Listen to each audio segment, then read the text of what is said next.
I think recollection. Admitted, so there's no objection to them.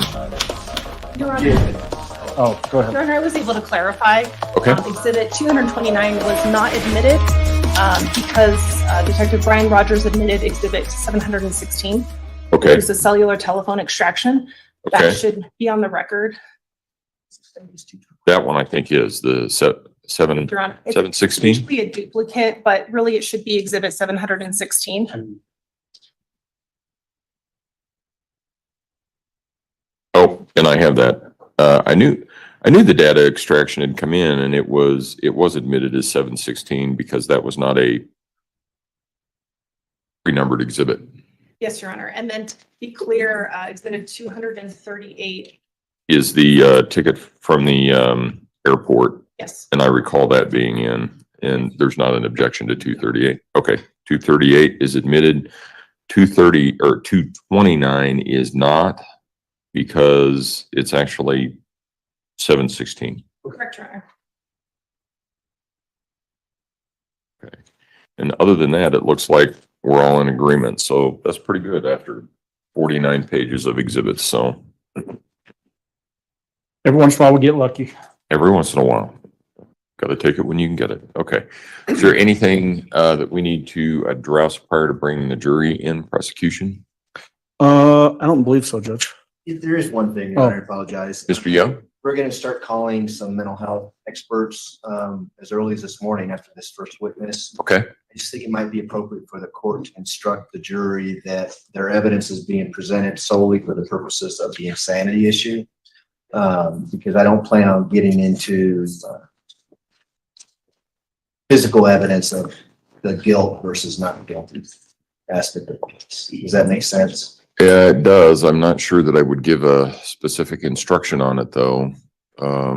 I just throw it out there Defense. for the defenses. I would request the instruction, I think, because the evidence, especially the statements of Ms. Stauch, are used only for the sanity. It's almost like a 404B instructions, based upon the case on so forth since unitary trial. Her statement made to mental health professional only go towards her sanity, not towards some case. That's what my position, so I do think instructions. And in addition, Your Honor, I did get a chance to talk to Mr. Tweeney this morning. Some of the witnesses are going to be talking about the competency evaluations, which clearly would go to the issue of insanity. And I think that would further elaborate the need to instruct the jury for the limited purposes of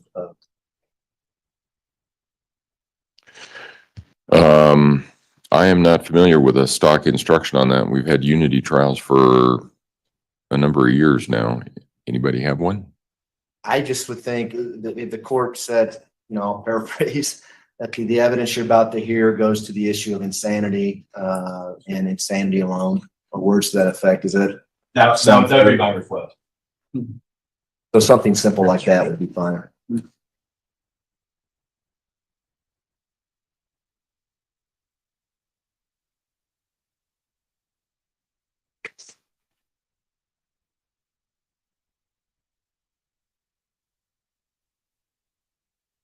All right, so the evidence you are about to hear goes to the issue of insanity and insanity alone. Sounds great. Defense. That would for me.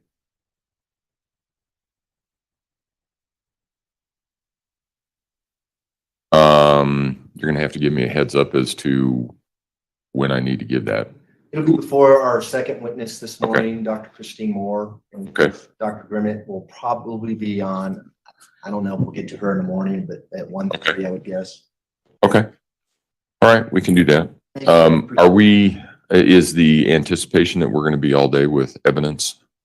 Well, we've got 3 witnesses lined up, Judge. It'll just depend on how long each one Okay. takes.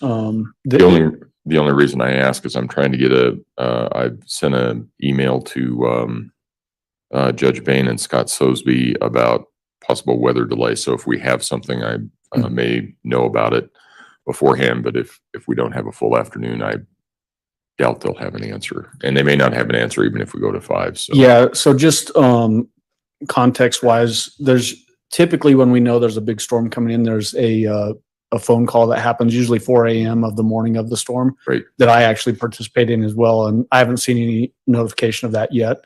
If I see that, I'll let you know as well. Okay. But the updated projections looks like it's going to be only in northern El Paso County. Although the snow totals that I've seen have increased up from 6 to 14 inches now, as opposed to, I think it was 6 to 12 maybe yesterday. Right. So it sounds like potential for more snow, but more northern El Paso County. Yeah, I know the county does county maintenance does a, phone call about 9 o'clock at night, and then Judge Bain is on the phone. It's 4 or 5 in the morning. Usually 4 a.m., yeah. So, yeah. Okay, all right, let's go ahead and bring the jury in then.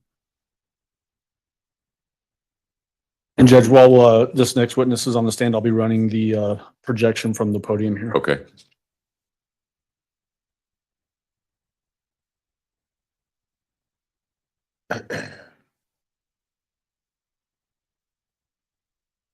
A couple jurors. Okay. Okay, I'll get a show of hands and see where we are at the.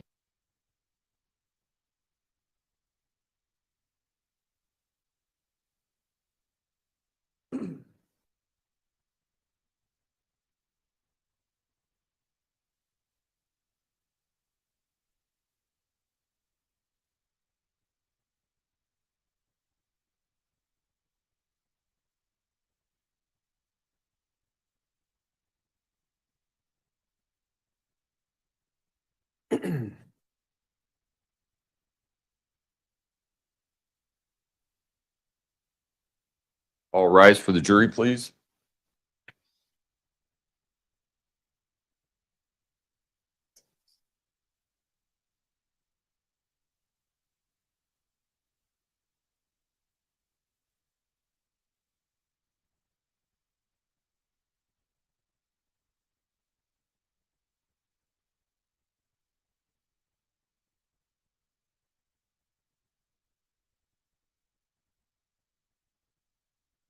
Thank you. May all be seated.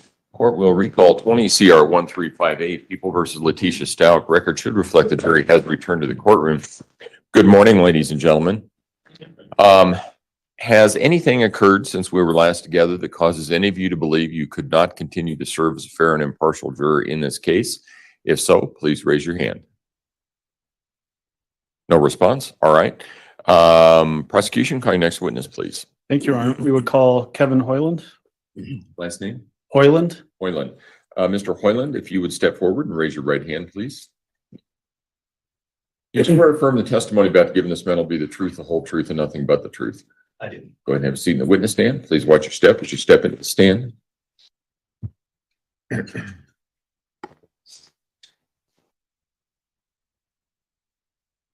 Everybody's done that. I know, it's a habit. Good morning. How are you doing today? Well, thank you. Will you please introduce yourself to our jury and then spell your name for the record? Sure. My name is Kevin, Kevin, Hoyland, Hoyland. Where are you employed by, sir? The FBI. What is your job title or assignment? I am a special agent with the FBI, assigned full-time to the Cellular Analysis Survey Team. How long have you been in that role? Full-time with them in that role since 2019. Prior to that, in 2016, I became a certified member of the CAST team, where I still handled investigations like you would think a traditional agent does. And then I did the CAST work on the side as an ancillary duty, no different than evidence response or SWAT team duties. So when you say the CAST team, you go around putting casts on people's broken limbs? No. The Cellular Analysis Survey Team is a specialized group of investigators responsible for analyzing phone records provided by the phone companies to understand the general location of where a device was historically when it had made calls or texts. What kind of education do you have that allows you to do that? Do you mean the training to? Sure, yeah. So the training that I went through and everybody goes through to become certified in CAST at the time was approximately 400 hours of specific classroom instruction. That instruction came from other FBI agents, other government entities, vendors in the cellular industry. And then most importantly, CAST receives training directly from the phone companies themselves. So legal compliance, engineers from all of the major companies come to train us, come to our certification to educate us on how their network specifically works. And to my knowledge, CAS is the only unit in the country to receive training directly from those phone providers. When you say vendors, who do you mean by that? Companies that design tools that the carriers may use in their networks, that's primary. Okay. And then you said companies and carriers. Are you talking about companies like AT&T, Verizon, those kind of companies? Exactly. At the time when I went through certification, Sprint still existed, US Cellular. So all of the major providers send their engineers and subpoena compliance folks.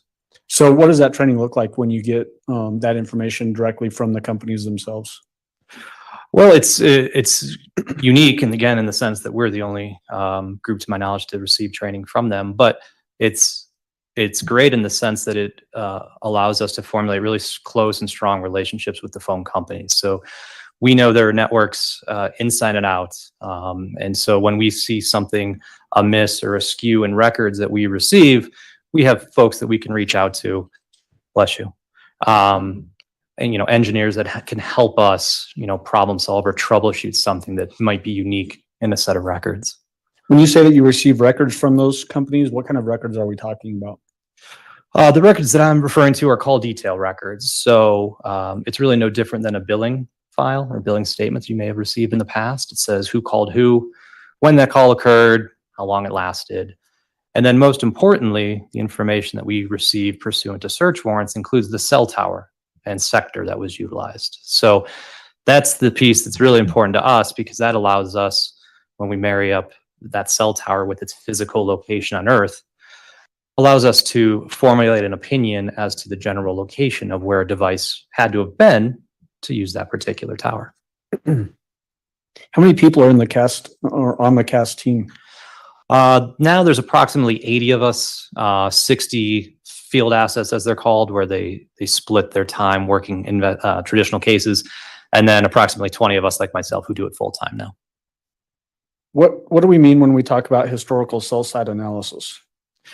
So historical cell site analysis is a little bit of what I just mentioned. It's taking these records that your phone and network have generated and mapping out the information to, again, formulate an opinion as to where the phone would have generally have been to utilize a particular tower and sector. And there's, hundreds of thousands of towers across the US. Each transaction that we see shows the tower that it used. So out of those hundreds of thousands of towers, it only used one, right? And that tower's only located in one spot. So by looking at how networks are configured and where the other towers are, it allows us to be able to, again, formulate that opinion. So when you say that you get specialized training due to your assignment to the CAST team, and I know I keep saying CAST and then team, that's a little bit redundant, right? It is, and I do the same thing. Okay. Right? We're technically a unit now. We've grown so much that we're now considered a unit within Okay. the FBI. Well, then I'll say CAST unit. Sure. All right. What kind of training do you get regarding cell phones themselves? Regarding the devices, Yes. so we don't necessarily partake in the forensic analysis of phones. So when you think of dumping a phone or extracting information from that device, that doesn't fall into our team's purview. But we definitely utilize all that information. Our team is called upon whenever there's a kidnapped child, or we need to locate a fugitive, or try and identify crime scenes that maybe were not known to investigators. There's the phone data from the phone companies. There's the phone data from a phone itself. And then there's a litany of other geolocation data sets from other companies that sort of fall into our bucket of trying to figure out where a phone was at a time. Can you describe in a general sense, first of all, is a cell phone essentially a small handheld radio? That's exactly what it is. So while your phone is on and in your pocket or purse or wherever, it's constantly scanning its environment, and it's looking for cell towers associated with your carrier that it sees, and takes measurements of the signal strengths from those towers.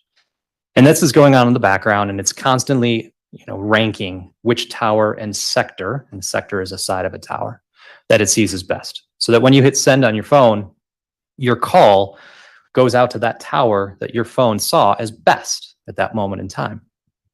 That's what gets logged in those call detail records. We see that tower's identifier with that timestamp.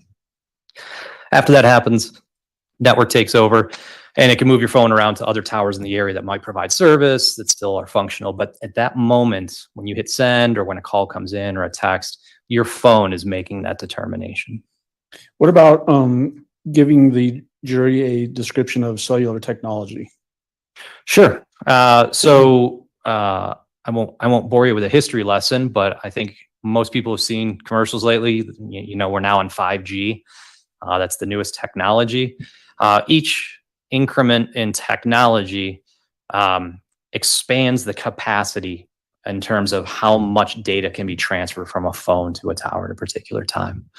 But with that expansion, the offset to that is the towers themselves can't cover as far. They can't penetrate buildings as well. The radio frequency that's utilized just doesn't allow for that. So in this particular case, we were looking primarily at most of the towers were 4G. I believe there was a handful of 3G towers. But at the end of the day, you know, that's just the generation of technology. Your phone is using radio frequency to talk to the tower, and that's sort of what's going on. Okay. How do you go about analyzing call detail records, the information you get from the phone companies? Well, first thing we do is, make sure we got all the files that we would expect from each particular company.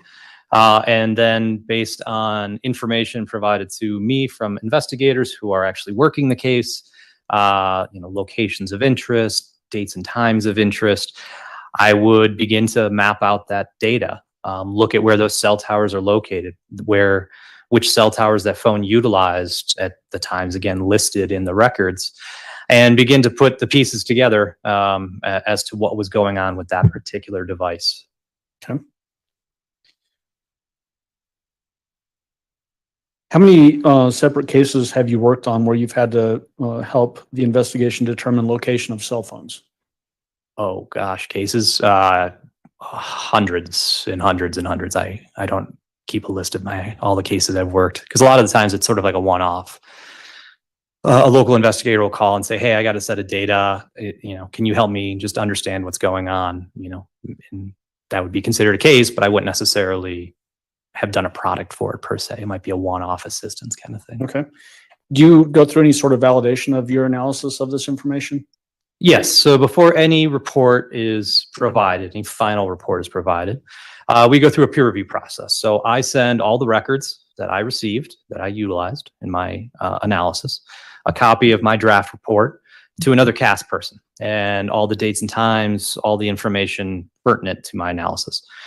That CAST asset would then essentially recreate my analysis. He or she would go through and look at all the same records, make sure that everything makes sense, that all the towers are correct, all the directions that sectors face are correct.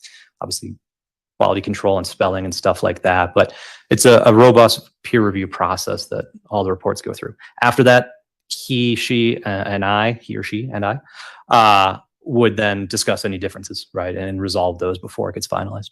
Okay. Have you used this type of data you mentioned sometimes you'll be asked to look for fugitives or missing persons, kidnapped people. Have you actually used this information to locate people like that? Yes, I have, many times. And that's sort of the bread and butter of what CAST does. As I mentioned, when a kid goes missing in the middle of the night, oftentimes our unit's the one who gets the call to go help locate devices associated with whatever child is missing.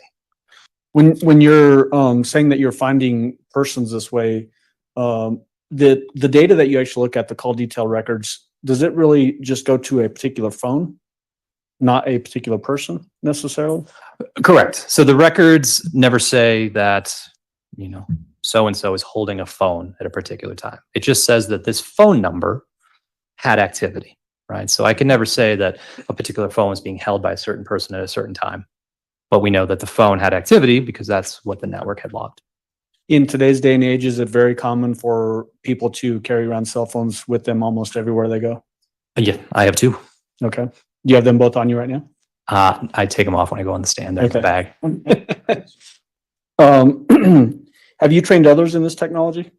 Yes, I've led formal training and classroom instruction to over 500 state, local, federal, and international law enforcement partners, and then countless sort of informal trainings at conferences and so forth over the years. Have you been qualified as an expert witness in historical cell site analysis, cellular technology, and geolocation? Yes, I have. How many times? 36 trials as of yesterday morning in Phoenix. Okay. So you were just in Phoenix testifying yesterday? Yes. How many jurisdictions have you testified as an expert in? Federally, Colorado, Wyoming, Arizona, Massachusetts, and Connecticut. At the state level, Colorado, Arizona, Wyoming, Massachusetts, Connecticut, Nebraska, North Carolina. There might be another couple in there. I don't recall. All right. Now, at this time, I would move to qualify Special Agent Hoyland as an expert witness in historical cell site analysis, cellular technology, and geolocation. No objection. Witness will be so qualified. Special Agent Hoyland, the case that we've been hearing evidence on is regarding investigation to Gain and Stauch's disappearance. How did you become involved in this case? At the time, I was assigned to FBI Denver's office in the Fort Collins RA, doing the same cast work. I don't remember who specifically reached out to me, but somebody from the Colorado Springs office reached out about the investigation and asked for my assistance. When you get asked to assist on an investigation, is it typical for you to get sort of a briefing of the case? Yes. What about specific locations of interest? Do you get that as well? Yes, and I sort of need that because there's the data that we get from the phone companies is often quite voluminous, right? So I need a place to start. Okay. Did you get those sorts of pieces of information in this case? I did. On the desk in front of you is People's Exhibit 293, which in the folder itself is page 1, your cover page of your report, and then pages 9 through 60. Pulled out separately is People's Exhibits 2 through 8. In total, is that your report that you prepared for this investigation? Yes, it is. Is it a fair and accurate representation as to the work that you performed in this case? It is. As far as People's Exhibits 2 through 8, which are pulled out, we intend to use those for demonstrative exhibits. What are those generally? So 2 through 8 in this case is sort of our or my boilerplate slides that go into, again, how networks are designed, how phones work, and also I show examples of what the phone records look like from the different carriers. And does it also provide some educational basis to understand how cell phones and towers interact with each other and that kind of thing? Yes, exactly. And then as far as your cover page and then 9 through 60 inside the binder, what are those? So 9 through 60 are going to be all the substantive slides that I put together, which highlight, devices of travel over a period of time, locations of interest, etc. Okay. As it relates to that portion of your report that's in the binder, is it a fair and accurate representation of the geolocation work and cellular historical cell site analysis and cellular technology work that you did in this case? It is. Now, at this time, I'd move to admit People's Exhibit 293, which is his cover page of his report, and then pages 9 through 60, which is the maps that he prepared in this case. No objection. Exhibit 2, and that's a cumulative, right? All of that's in 293. Yes, it's in one binder, yes. All right. Exhibit 293 will be admitted. Go ahead. And then as far as publishing this to the jury judge, I do think it'll be helpful to have Mr. Hoyland go over 2 through 8 pages as demonstrative exhibits just to augment his testimony. All right. That's fine. And then we'll just need the TVs turned on and running from here, Judge. Thank you.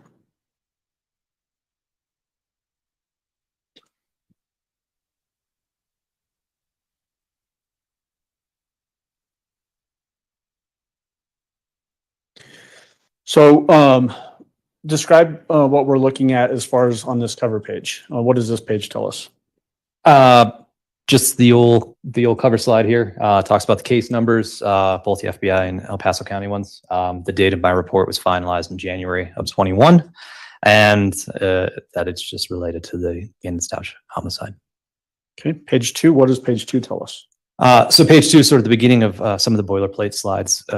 This is a brief overview of the investigative information, the purpose of the analysis, which again was just, as sort of discussed, I was called upon to help with the phones to try and identify where Gannon was located. And then the methodology. So briefly, I touched on that. Phones connect to towers, and that radio frequency is what is used to exchange that information from the phone to the tower. Based on the locations of those towers, which are provided by the phone companies, we can map all that out and start to see which, the locations of where towers were utilized to inform an opinion as to the general location of a device at that time. Okay. Judge, it may be helpful. Would you mind if I turn off the ring lights? Just so. That's fine there. Yeah. The 2 green dots.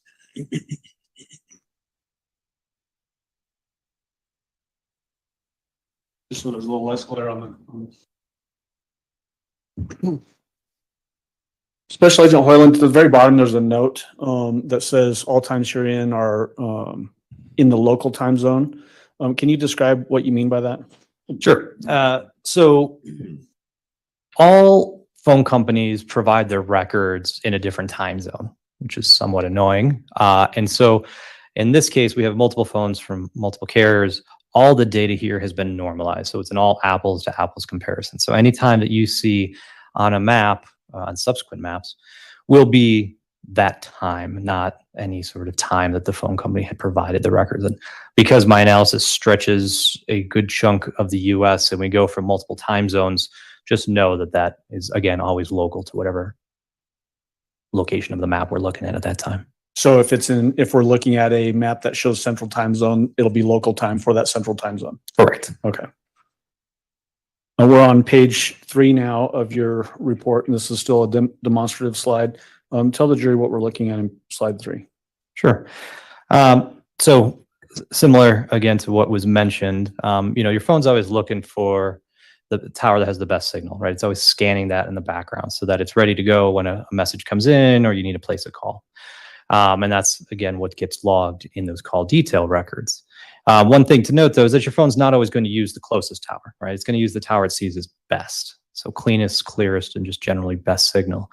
So one way to think about that is imagine you're in an office building and you're standing at a window and you see a cell tower, your phone sees a cell tower a mile away. There's no obstructions, clear line of sight. Now, on the other side of that office building, maybe a half mile away, there might be another cell tower your phone sees. Your phone may choose that tower that's a little bit farther away because it provides a better signal. The radio frequency from that tower to your phone and from your phone back won't have to penetrate the rest of that office building, the concrete, the rebar, the steel, just to get out to reach that tower that's a little bit closer. So something to just keep in mind, I guess, when looking at the analysis. Okay. Now we're on page 4. What does this one tell us? As part of this, we also did what's known as a drive test or an RF survey, and that is gear that we have that is standard in the cellular industry that allows us to go out and measure the cell signal strengths in different spots based on antennas we have on our car and a GPS puck. And so from that, we can begin to draw the estimated boundaries of where a tower's coverage area would begin and end, and where a different tower's coverage area would start. So in a couple of slides in my report, that type of analysis is shown. So does this mean that you're physically driving out to these locations to test the signal strength essentially from a tower? In this case, I didn't specifically do it. I was tied up with some other stuff, so somebody else did the driving. The gear is ours. The data comes back to our server, and I analyzed it. But yes, it's a lot of right turns. You're just driving all around. Okay. We're now on page 5 of the demonstrative exhibits. Tell the jury what we're looking at here. So this is a slide to help you understand the concept of sectors. So as I mentioned before, not only do we receive information about which cell tower was utilized, but we also get information about the sector. So if you think of a cell tower as a 360-degree circle, most towers are broken up into 3 sectors. Not all, but most. And so each sector, if you divide 360 by 3, each sector would cover approximately 120 degrees. Where this becomes helpful for us is, imagine behind me, the phone was utilizing that tower. I guess I don't have a laser pointer, but the one at the top, sector 1. There's actually an extender pointer up there, an old school pointer, telescoping. Even though you're talking about technology advances, school we like indeed. the old school method. Yeah. So that one. So imagine a phone's using that tower and sector. Well, we know that the phone is not going to be down here, right? Because it would choose that sector. And it wouldn't be down here because it would choose that sector, right? So it helps us better narrow down the location or general location of a device relative to that tower. And again, all of this information is provided by the phone companies. They're the ones who decide which direction these towers face, because they don't all face 0, 120, and 240. Each sector can face however they want to configure it. But it's this additional information that really helps us narrow down on our analysis. On page 6 of the demonstrative exhibits, tell the jury what's depicted here. Sure. The big takeaway on this one is this pie wedge looking thing up on the top. That is how we reflect the sector that was utilized for a tower or for a phone when it utilized a tower and sector. So you'll see that sort of pie wedge shape all over my reports.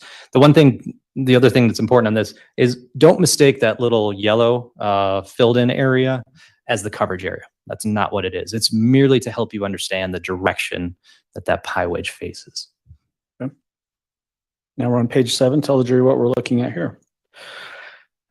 So in this case, this slide, this is just an example of some Verizon call detail records. As I had mentioned before, these are really just billing statements, right? It just shows your phone's activity. But off to the right, you start to see, and I guess I'll keep going back to the pointy thing. You got your cell sites listed there, and it shows first serving cell site, first serving cell face. So that's the cell number that Verizon assigned to the tower utilized, and then the cell face, 1, 2, 3. Sometimes it's 4, 5, 6, but nonetheless, that's the information that we take. And then we marry that up with a tower list from Verizon. So Verizon says, here's where all of our towers are by the numbers given here. So we can go ahead and take the latitude and longitudes. Or in this case, first serving cell site 285. We could go to that tower list and say, oh, 285. Well, that is right here on the Earth. It used sector 3. Oh, sector 3 faces southwest. Okay, well, we know that the phone was generally southwest of that tower at that point, that moment in time. Yeah.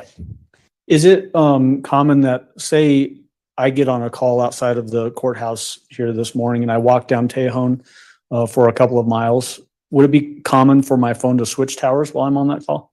Yes, your phone should at least hand off to other towers. When, imagine your call drops in the middle of that, what happened there is the network didn't have proper overlap between towers, right? The coverage area from one tower didn't properly overlap with the coverage area of the next tower. So there was a gap. When there's a gap, your phone disconnects or drops the call. In this particular instance and how we analyze the records, we traditionally just use the first serving cell site at that moment, because again, that's the moment the phone initiated contact with the network. The phone is making that determination. All of those handoffs to other towers are network derived. So the network says, oh, okay, I'm going to move you over here now, et cetera, et cetera, et cetera. Also, not every carrier provides that information. AT&T is the only one who actually provides handoff info. Okay. And one more thing on the Verizon. Yeah. Verizon only provides us the cell tower information for phone calls. It does not provide it for text messages. And so, there's somewhat of a gap there. We see the text messages, we see when they occur, but we don't see the cell tower associated with them. Does a text message access the cell tower the same way a phone call does? It does. Okay. And then now we're on page 8 of the demonstrative exhibits. Tell the jury what's depicted here. So somewhat of the eyesore behind me is the AT&T records. So all the carriers provide their records in slightly different format. AT&T likes to provide it in PDF and a text file, where everyone else uses Excel. But suffice to say, it doesn't really matter what format the data comes in, because at the end of the day, every carrier is saying the same thing. This phone number utilized this tower and sector at this date and time for a call or a text or whatever it might be. So the headers, the format, how it's laid out, somewhat irrelevant. All that information is available to us to do our analysis. Okay. Now we're on to page 9 of your report, and this actually is now getting into the admitted exhibit. What is the purposes of the information contained here on page 9? On page 9, we have a lot of the different devices that I was asked to look at in this case. So the first 4 are different cell phones, and you see the number, it's in the selector column behind me. Those are the phone numbers associated with those devices. I have the associated party, the provider of those cellular service, and then the map icon on the far right. So whenever I'm showing activity for Gannon's phone, it's going to be the red pie wedge. Letecia's had a phone with AT&T as well as Verizon. For consistency, I just made them both blue. It'll be very clear in my analysis when that changes. Harley Hunt's device was also an AT&T, that's gray. Then the bottom 4 are additional geolocation data sets that we were able to obtain. So there was information gleaned from a Volkswagen Tiguan. Those are going to show up as a yellow marker on my reports. There was a rental car, a rental cargo van, I should say, that the rental company had GPS data associated with it. You'll see that in green, as well as a separate rental car where a GPS tracker had been placed on it. That's also in green. And then lastly, there was an application known as Life 360 that was on Letecia's device, one of Letecia's devices.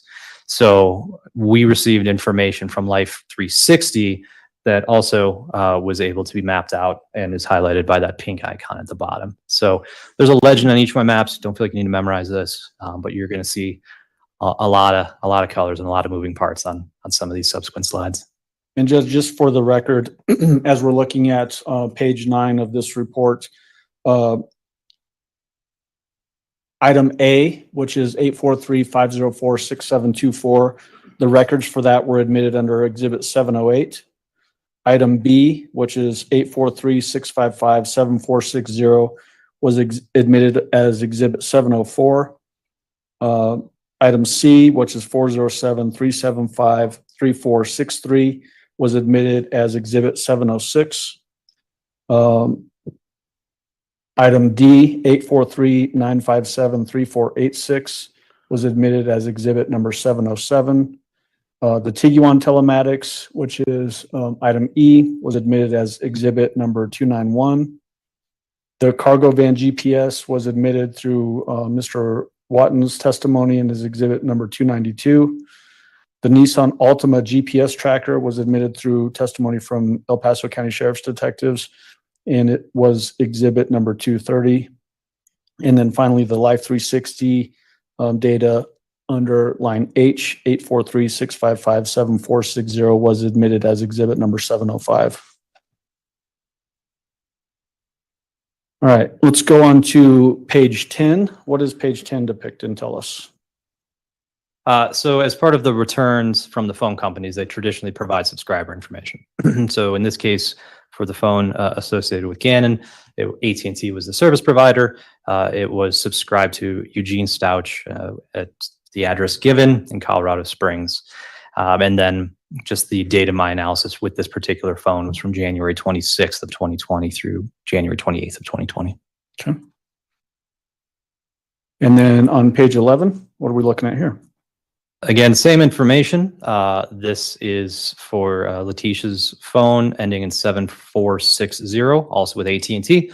Also subscribed to under Eugene's account. When it shows that the subscriber information is under Eugene Stauch, but you indicate that this is associated with Letecia Stauch, is that based off of information you get from the investigative agency giving you information about who is associated with each individual phone number? It is, because again, the records don't tell me who's holding the phone per se, right? But through that, I learned that this number was primarily used by Letecia. Okay. And then now on page 12, what does this one tell us? This is the secondary phone that we came to learn about associated with Letecia. This is a Verizon phone ending in 3463. The subscriber information was listed as a Kylie Britt in Orlando, Florida, with an effective date of February 1st of 2020. And this was a prepaid device. Right? So not one where a monthly bill shows up. This is you can go by minutes whenever you want kind of thing. Did you have information from the investigation that this was a phone that was purchased by the defendant at a Walmart in Trinidad? I did. Okay. Page 13, what does this one tell us? This is the phone that was associated with Arlie Hunt, number 3486, again, AT&T, and also subscribed to under the Eugene Stauch account. Page 14. So these are the other 4 data sets that we saw previously on my sort of summary slide of the selectors. So it just goes into a little bit more detail. The Tiguan telematics data that was extracted by our OTD shop. The cargo van that was rented by Letecia from Budget.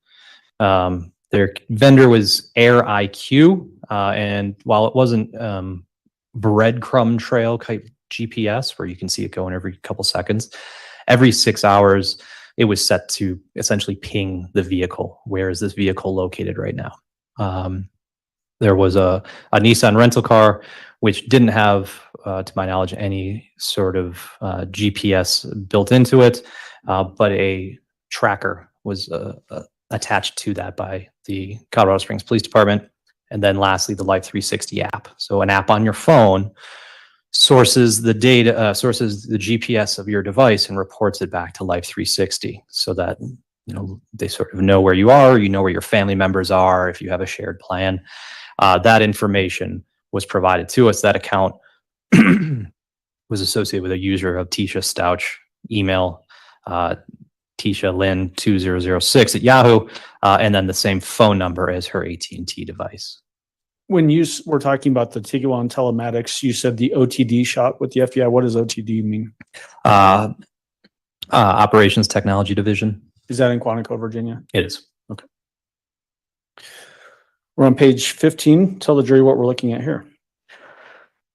So for the first 5 days of my report, there was a variety of locations of interest that were provided to me, as shown here. They all don't show up, of course, on every single slide. As we go through the maps, the ones of relevance I will have populated, so I won't necessarily bore everyone with going through it one by one, but suffice to say, the icons on the right will appear on some of my subsequent slides with the description of what that location is. And are these locations things that you just pull out of thin air? No, these were locations, again, that the investigative team had provided to me as locations of interest for my analysis. Okay. Now we're on page 16. What are we looking at here? All right. So a little bit busy, so I'm going to take a few seconds to sort of walk everyone through what's going on. You see in the top right, there's a legend, right? So whenever we're looking at a map, everyone's going to have a legend. It's going to tell you all the key sort of pieces going on the slide. So we have the Stauch residence, which is in the bottom right, the little icon that has the house on it. We then have the pink Life 360 markers, which you see sort of walk us from the house up to the Garden of the Gods. The yellow is the Volkswagen Tiguan telematics data, which I just mentioned. And that in the Life 360 data sort of follows a very similar path. And then we have the cellular records. All right. So in this case, we have AT&T records, this call out box here. So at on January 26, 2020, at 11:15, Letecia's device received an incoming text message, a system generated short code, which is those 5 digits off to the right. And it utilized that tower and sector down there that faces in the direction of the Stauch residence.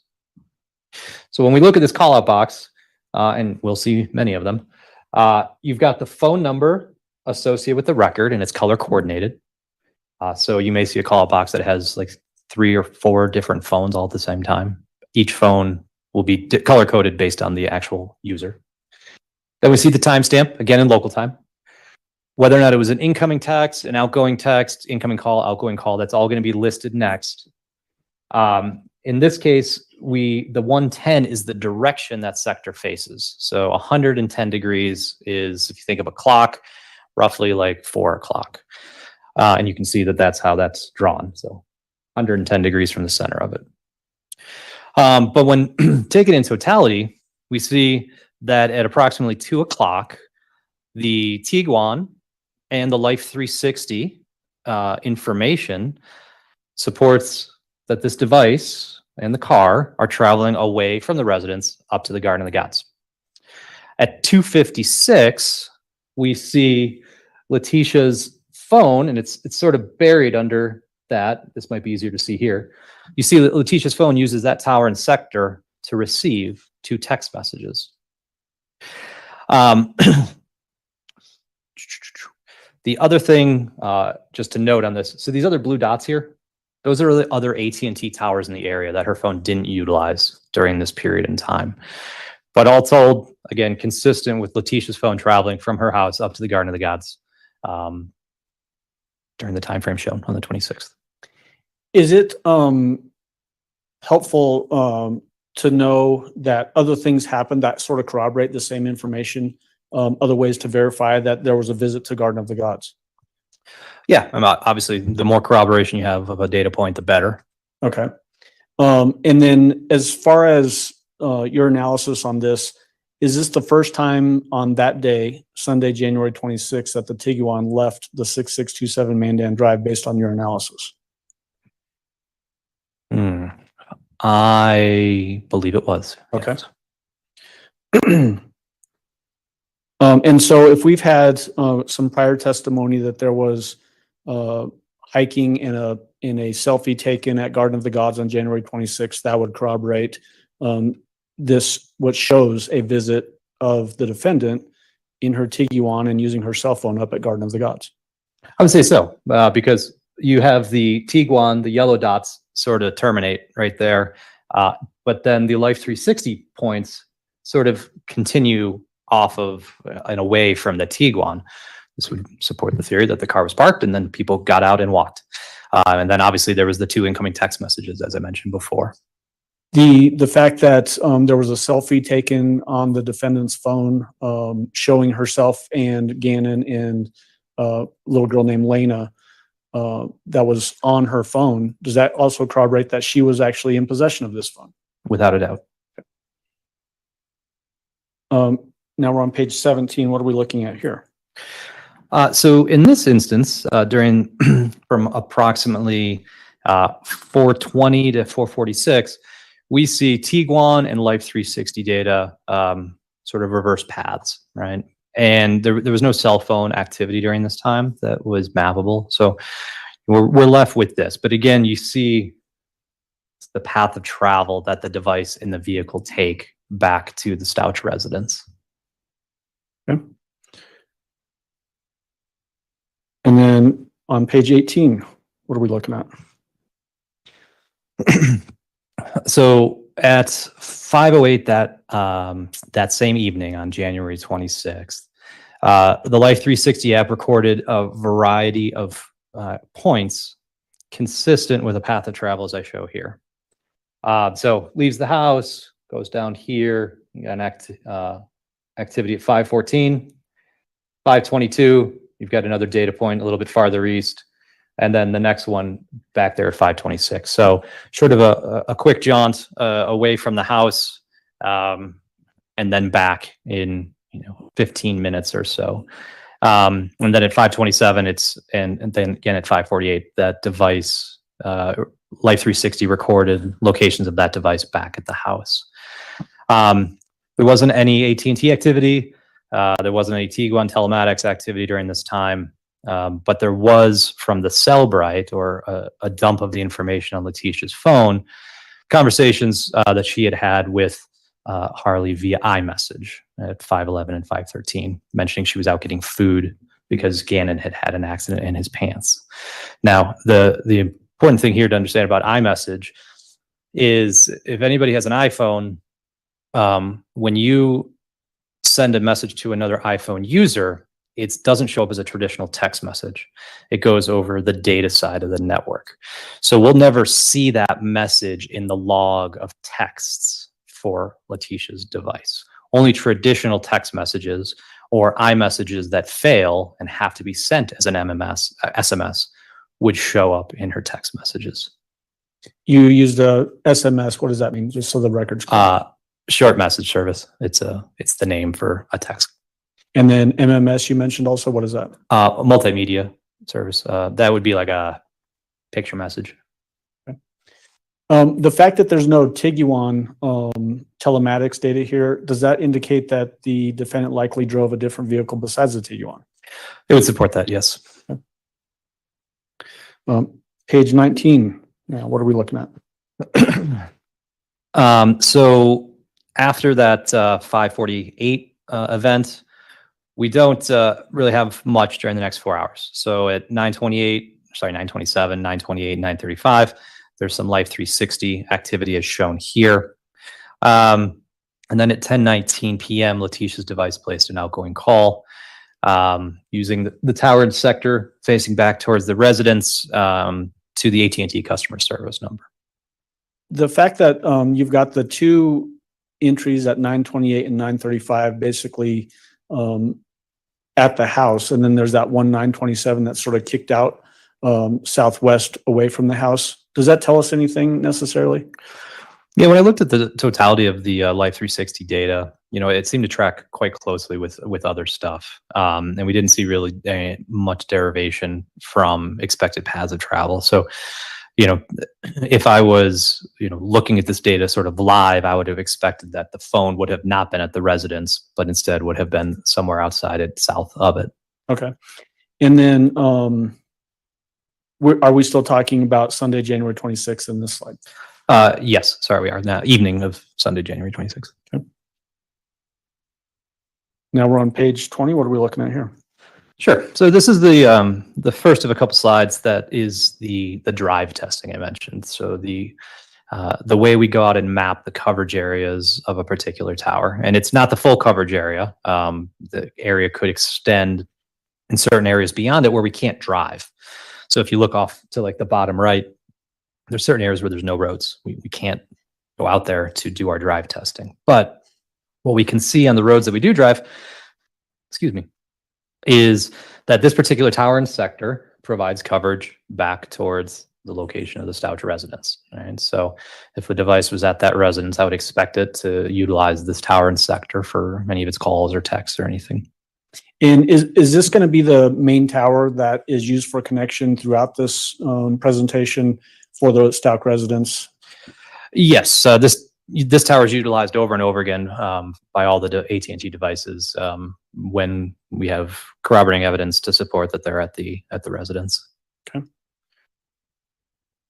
Now into slide 21. What are we looking at here? Sure. So the taking a little bit step back in time, we're now back into the early afternoon on January 26th, but this is Harley's AT&T device. And you see it 2:41 and at 3:10, her phone is utilizing two different cell towers facing the Massage Envy area or business. Prior to that, at 1:48, her phone had placed an outgoing call using that same tower and sector we just looked at. That was facing the Stauch residence. So this would be consistent with her device being near the Stauch residence at 1:48, and then clearly traveling up sometime between then, where it first utilized a tower near Massage Envy at 2:41. After that, there was two more incoming calls at 7:35 through that same tower off to the left. So consistent with her being there, and she also had clocked out of work at 10:18 that evening. So that's what I was going to ask you, and you just hit it. Would this basically corroborate testimony that we had previously that she was at work from basically 2 until 10 roughly PM? Yes, it would.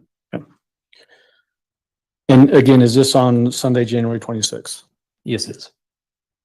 Slide 22, what are we looking at here?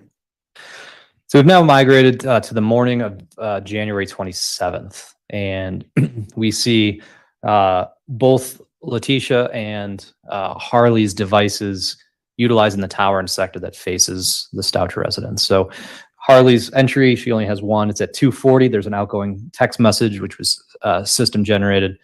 And then at 4:46 a.m. through 8:42 a.m., you see a bunch of activity from Letecia's device, a lot of outgoing text messages, incoming calls, etc. So when we looked at the Cellbrite for Letecia's phone, we see that she sent a message to Albert at 2:48 related to Gannon feeling ill. Again, that was an iMessage, so it's not going to show up in our logs here, right? It's not going to show up as a traditional text message. Subsequent to that, there was then at 4:36, you see some messages to her employer saying that her stepfather had passed away and she wouldn't be coming into work that day. At 8:18, as you can see, as I've written here, the last known photo of Gannon was sent to Albert, showing him lying in bed. Again, all of this activity is utilizing that tower and sector facing the residence. This would be consistent with her device being at that residence for the duration of that time, or at least when these messages were sent and received. And then lastly, in terms of chronological order, Harley was listed as clocking into work at 8:30 that morning. And so just so we're clear, when we're looking at the box with the different activity, the blue box there, you mentioned that Harley's is listed in gray. Will you just stand up and point to that specific thing just so that we're all tracking with the same thing? And so that would corroborate with your key up at the top where Harley's phone activity is listed in gray as well, right? Exactly. So all of Harley's stuff is going to show up as gray. All of Letecia's phone activity is blue. Gannon's is going to be red. In the time span for this particular slide, just so you were saying 2:40 and 4:36, we're talking about early morning hours, AM hours. Yes, And this is the morning of January 27th, is that right? that is correct. Moving on to 23, what are we looking at there? So we're continuing on now, still in the morning of January 27th. There was another iMessage sent at 9:54 saying that she was leaving her phone. This is Letecia saying that she was leaving her phone and to be contacted via Gannon's Apple iWatch, which is paired, or sorry, to be contacted on her Apple iWatch paired with Gannon's device. When we looked at some surveillance video, we see that that Albert's truck leaves the residence. It's written over it, but around 10:13. 10:13. Thank you. There's a lot of info. I couldn't memorize it all. And then at 1:22, we see Letecia on surveillance video at Petco. The Albert's truck then returns based on surveillance at 2:20. And there's no Life 360 app data available because, again, Letecia left her phone at home. She only took her Apple iWatch. So when we look at the activity from Letecia's AT&T phone, we see beginning at 10:39 local time and stretching well past when the truck returns, all that activity is inbound. Again, supporting the idea that her phone was left at home. None of the calls appear to have been transferred to Letecia's Apple iWatch. So, yeah. Okay. People's exhibit, or I'm sorry, page 24 of this exhibit. What are we looking at there? So again, same sort of time frame, but now we're looking at just Gannon's phone. What had happened with Gannon's phone? So we've been talking about voice and text data or informations thus far. AT&T also has data sessions. When we have voice and text, we traditionally use just that. Data sessions require a different level of sort of investigation to validate and confirm accuracy and reliability. And so in situations where we don't see text messages, we don't see phone calls, sometimes we'll use data sessions. And that's what I did in this case with Gannon's device.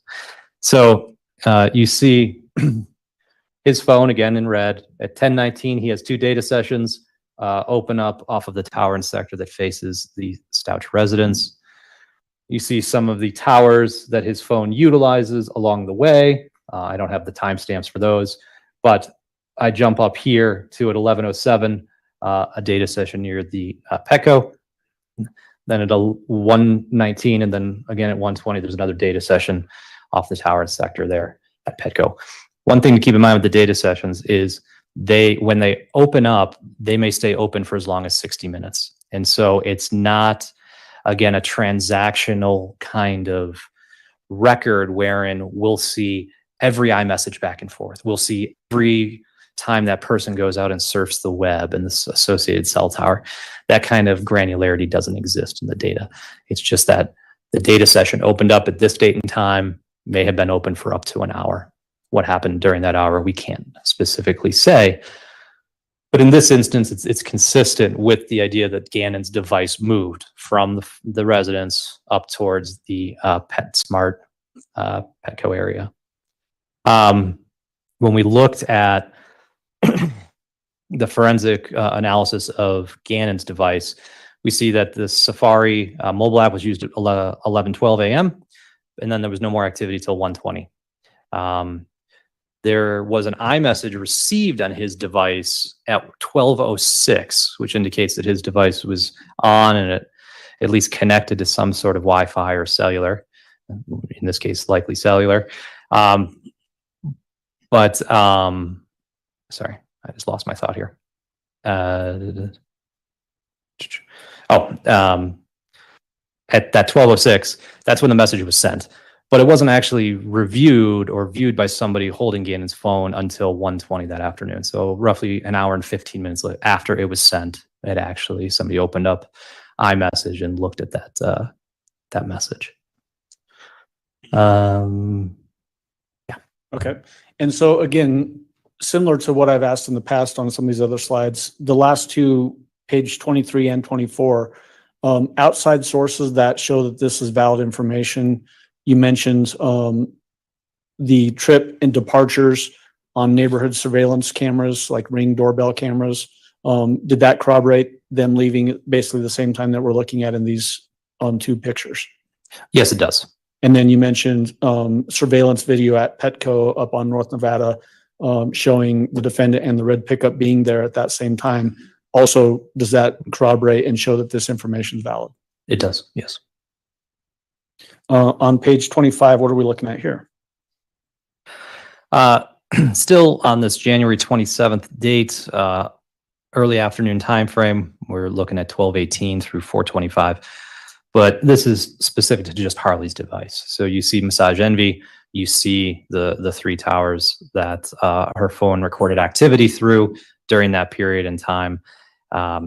She was recorded as clocking into work at 8:30 that morning. And then at 4:15, she had clocked out, and shortly thereafter, she was seen returning to the residence. And does this slide validate the testimony that Harley Hunt was at work and not at the 6627 Mandan Drive during these hours? It would, yes. And this is Monday, January 27th? Correct. And let me go back to page 24 and 23. Essentially, does this basically, these 2 slides show that Letecia's phone and Gannon's phone leave the residence in the morning hours and then return to the residence at roughly 2:20 in the afternoon? Well, we don't see Letecia's phone actually leave. So Letecia's phone stays at the residence the whole time. What we do see is that Gannon's device leaves and goes up to the PetSmart. Her Apple Watch, we don't have any sort of geolocation data to ascertain where it was at any particular point in time. And then that same, though, information, Gannon's phone showing them arriving back is corroborated by other surveillance video in the neighborhood. That is, yes, correct. Okay. And then moving on to page 26 of the exhibit, what are we looking at here? So that evening of the 27th, we see in this call out box, we have three different colors, right? We have gray, which is Harley's activity. We have blue, which is Letecia's activity. And we have red, which is Gannon's phone activity. So beginning at 6:38 through 6:58, Letecia has a variety of outgoing calls, including a phone call at 6:55 to 911. Again, using the tower, and all three of those phones are all using the tower and sector facing the residence. At 7:31, and then again at 7:32, Gannon's device places an outgoing call to the same number ending in 6679. There was significant vehicle activity based on surveillance that we observed. And then at 8:05, Albert, who was not present, contacted the El Paso County Sheriff's Office as well. So again, this would be consistent with Letecia's device being at this, in and around the residence from 6:38 through 8 o'clock. Harley had three calls, all outgoing at 7:01, 7:02, and 7:02 as well. And then there was a smattering of Life 360 activity on Letecia's device, placing it in and around the residence at 6:52 through 6:59. You make note on there that the Letecia's phone called 911 at 6:55 p.m., right? That's correct. And then you also make note that there are two outgoing calls from Gannon's phone at 7:31 and 7:32 p.m. If Letecia is calling 911 and reporting Gannon as being missing at that 6:55 p.m., is it likely that it's not Gannon using the phone at 7:31? Yes, that would make logical sense. Page 27 of this exhibit. What are we looking at here? Yeah, so from 8 p.m. on the evening of the 27th through 6:19 a.m. the morning of January 28th, 2020, Letecia's phone had 65 different calls or texts utilizing the two towers shown here. 64 of them went through the tower and sector facing the house. An incoming call at 5 a.m. was off the tower and sector just south. Additionally, Gannon's device had a variety of incoming calls, text messages, outgoing calls, again, utilizing the tower and sector shown there. The El Paso County Sheriff's Office was physically present at that residence from 10:09 p.m. through 11:39 p.m. on the evening of the 27th. But you can see, again, the variety of activity sort of throughout the night for those devices. And is this basically showing Monday, January 27th, nighttime hours into Tuesday, January 28th? It is, yes. And then again, similar to the last slide that we were just looking at, the fact that Gannon's phone is showing activity, even though he'd been reported as missing 6:55 p.m. on the 27th, is it also likely that it's not Gannon using the phone at this particular point? Yes, because some of the calls that occur are during the period when the police officers or the sheriff's office is there. And some of these are outgoing, meaning somebody's actually physically manipulating the phone. Correct. Page 28, what are we looking at here? So on this slide, we were in the early morning hours of January 28th. And at 6:21, Letecia's device sends an outbound text message utilizing the tower and sector, again, facing the residence. Around that same minute, the Tiguan is seen on surveillance video leaving the residence. When we look at the Life 360 app data, we see 6:24, data point there, 6:25, and it's 6:27 up here, a little bit north of the house. At 6:27, her phone also receives an incoming text message through that tower and sector there, the same number that she had recently just texted about 6 minutes prior.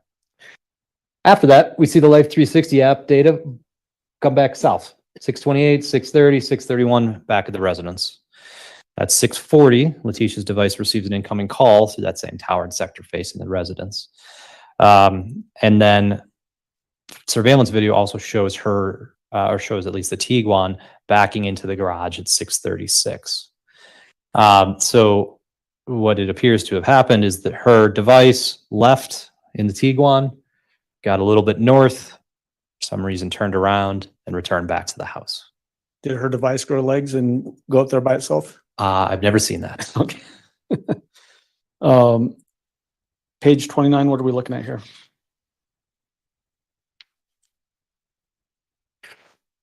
So as you can see, 6:43 to 8:11 a.m.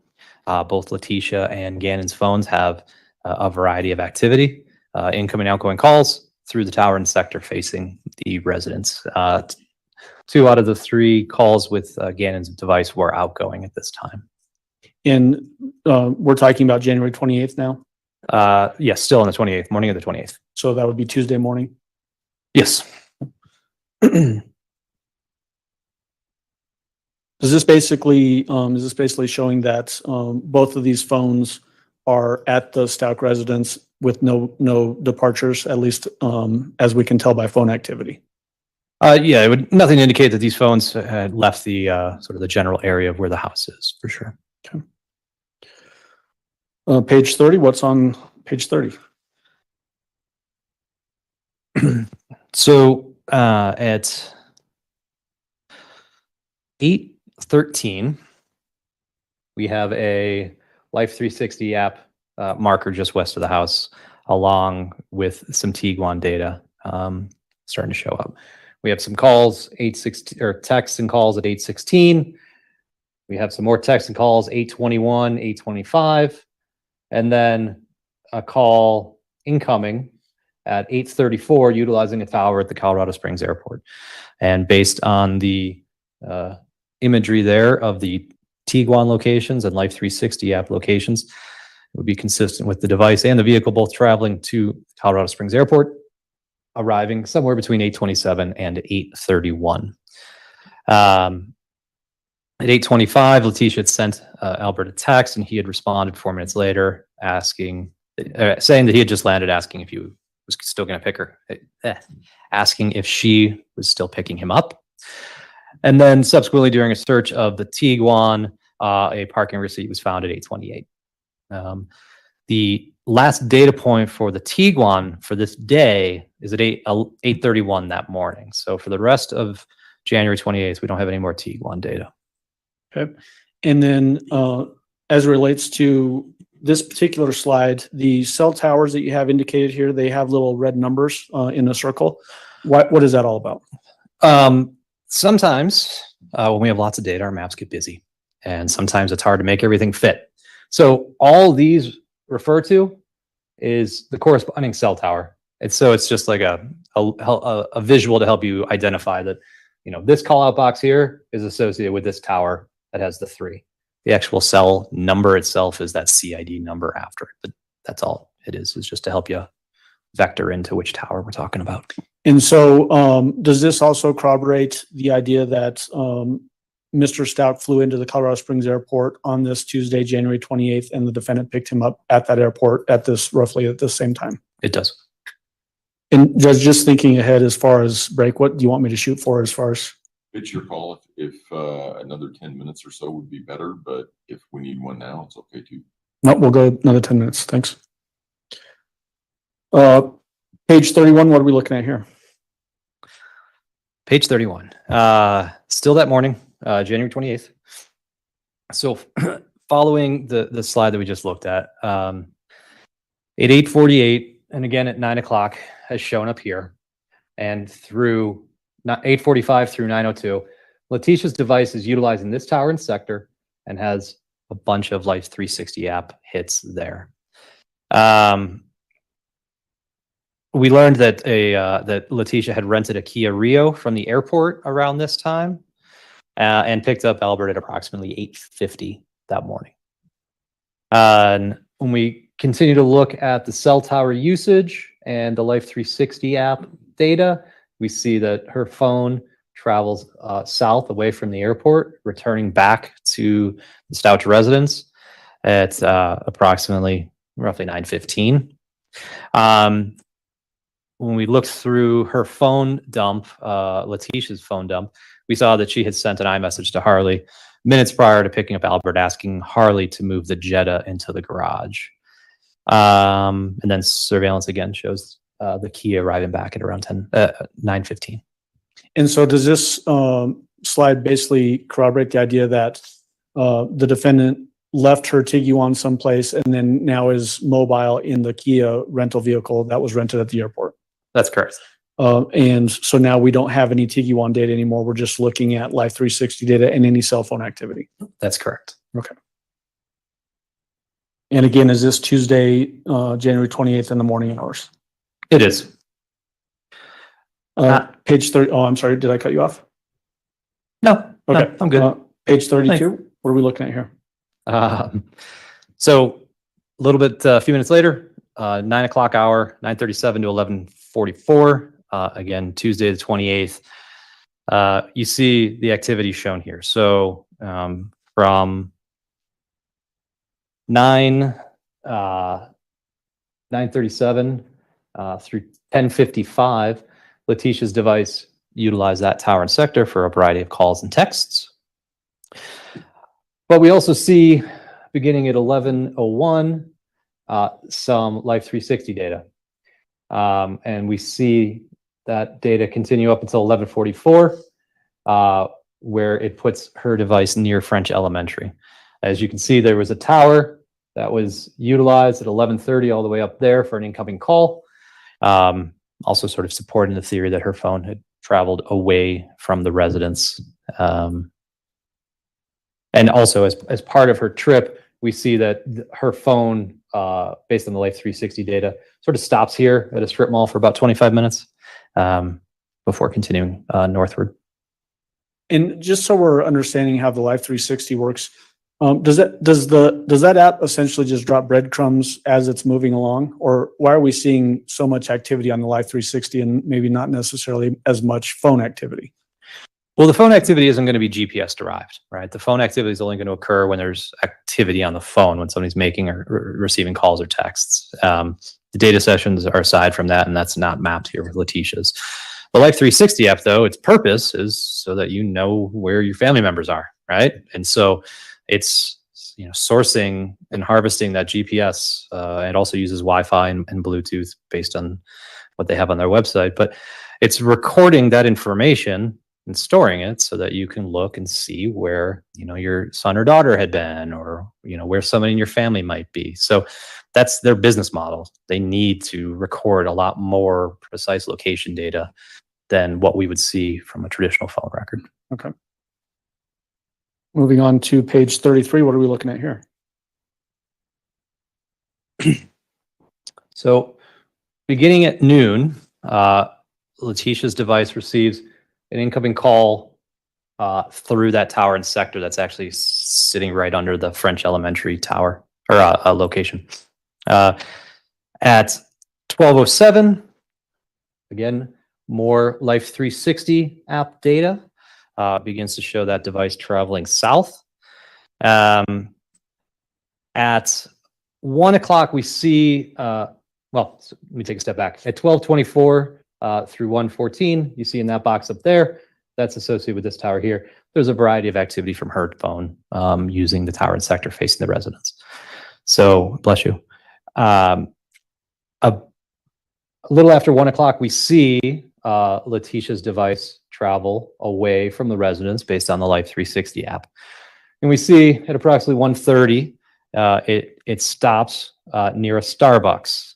That is where Letecia ended up being interviewed by the sheriff's office. And following that, and we also see some phone calls right in the box there off of that tower and sector facing Starbucks at 1:40 and then 2:23. And then more Life 360 app data brings that phone back to the area of the residence at approximately 2:45.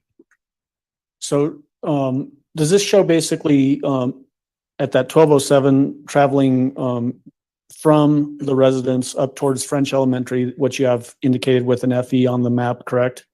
This would be travel away from French Elementary. Okay, but showing being up by French Elementary and then coming back towards the residence and then going to the Starbucks for that interview with sheriff's office personnel, and then back to the residence.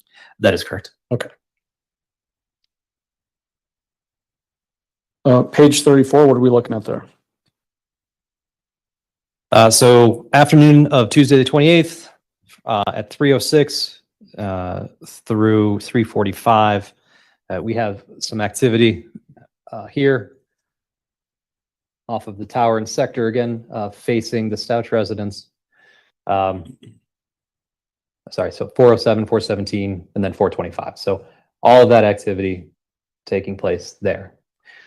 At 425, we see the Life 360 app data begin to move away from the residence up north. Letecia's device, the Life 360 app records a data point right off Route 21 at 432, a little bit inside the airport area. At 450, we see Life 360 right there, back on Route 21, along with an outgoing call through that tower and sector adjacent to it.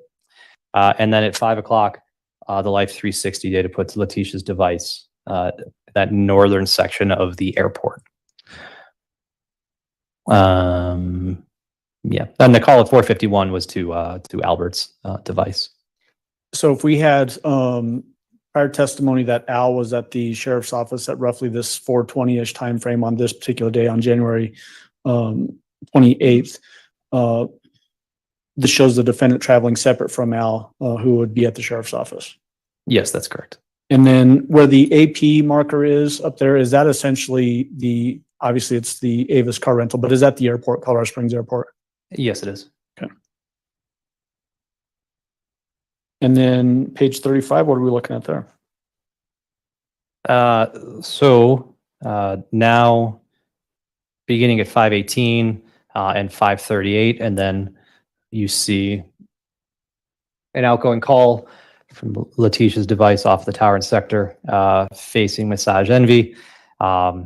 There's a decent amount of activity from her device in and around that Massage Envy area. Following that, Life 360 data brings Letecia's device southward from Massage Envy back towards the residence. You can see the multitude of incoming and outgoing calls that she made and the different towers that she utilized. But at 556 and 557, she used that tower and sector facing the residence. And between 555 and 559, that Life 360 data puts her device in and around that area of the residence. Okay. And again, is this still that same Tuesday, January 28th? It is, yes. Okay. Judge, this might be a good time to take our break. All right, ladies and gentlemen, we will take our morning break. If I can have everyone back in the jury room at say 10:35, we should be able to start on time at that point. Again, don't discuss the case among yourselves. Don't discuss the case with anyone else. Don't do your own investigation about any aspect of the case. With that, we'll see you back in about 15 minutes or so. All rise for the jury, please.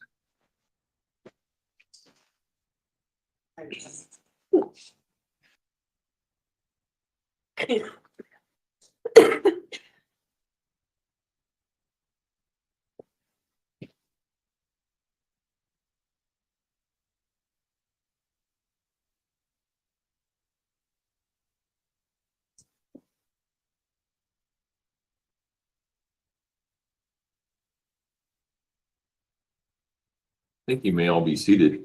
Mr. Hoyland, you can step down if you would like to. Thank you. All right, we'll be in recess. Thank you. All rise.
A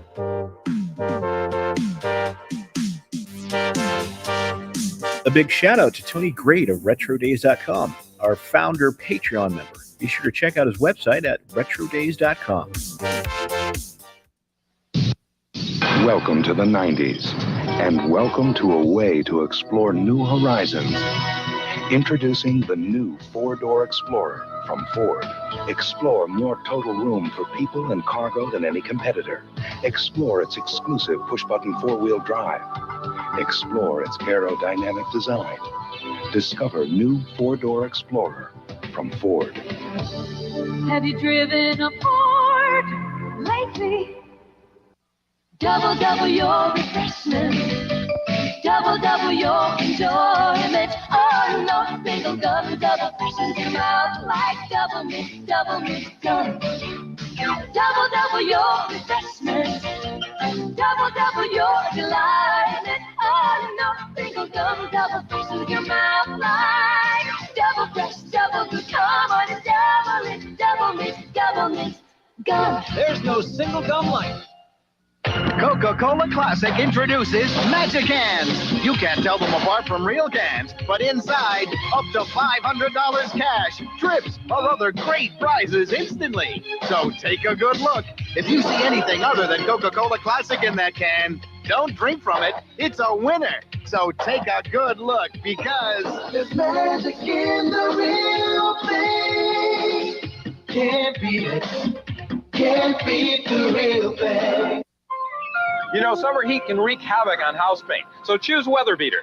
Come to Sears Memorial Day paint sale. We've reduced our Weather Beater flat finish paint to just $10.96. So see you at Sears. Sale ends June 2nd. Hurry. For years, you've seen Paul Newman undressing. Now you can see Paul Newman dressing. Burger King introduces Newman's own all-natural salad dressings. So come to Burger King for a salad dressed better than the guy who created the dressing. Now at Burger King. Thank you, I'm over here. Thank you.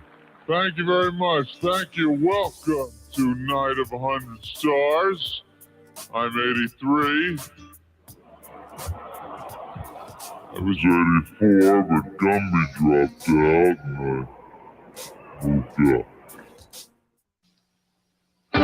Night of 100 Stars 3 will continue in a moment. We'll be right back after these messages.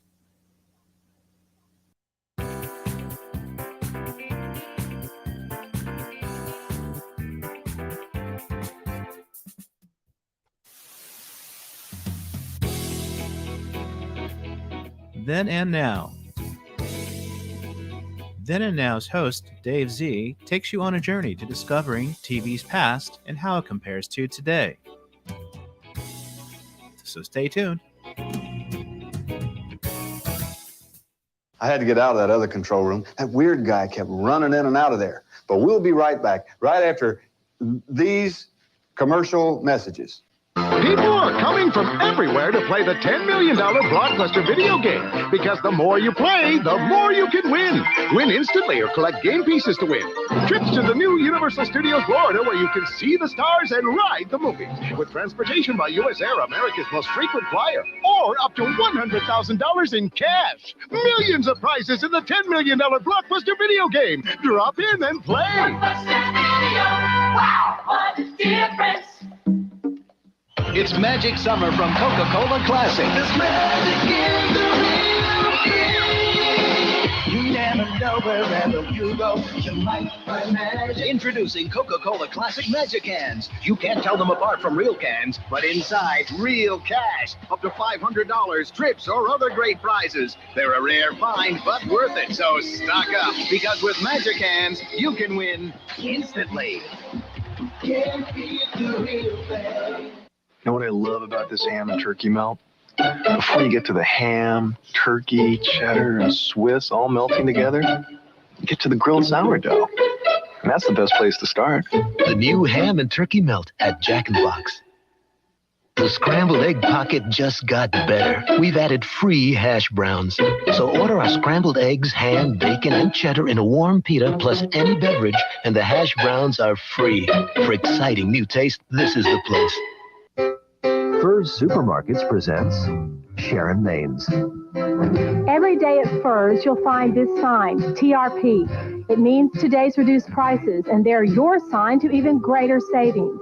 Since Fur's buys in volume, they're able to find exceptional bargains and pass the savings on to you. TRP, it gives you hundreds of ways to save even more, today and every day. First people make a real difference to you. This used to be me, can you believe it? I want you to see the overweight me that I used to be. I'm Mel Torme, and I lost 35 pounds in 8 months, thanks to Ultra Slim Fast. The plan is easy. Just have 2 chocolate shakes daily and a well-balanced dinner. I tell you, Ultra Slim Fast Chocolate Royale is a weight loser's delight and a chocolate lover's dream. Shadoobity, I kind of like the new me. Ultra Slim Fast. Give us a week. We'll take off the weight. I thought you wanted to impress me. Cereal these days needs accessories. You know, fancy fruit shapes, matching textured things. Well, this isn't dressed up at all. It's just flakes. Maybe I was wrong. Yes, I like it. It's simple, classic. Makes a bold statement all by itself. Kellogg's Corn Flakes. Cornflakes? Taste them again for the first time.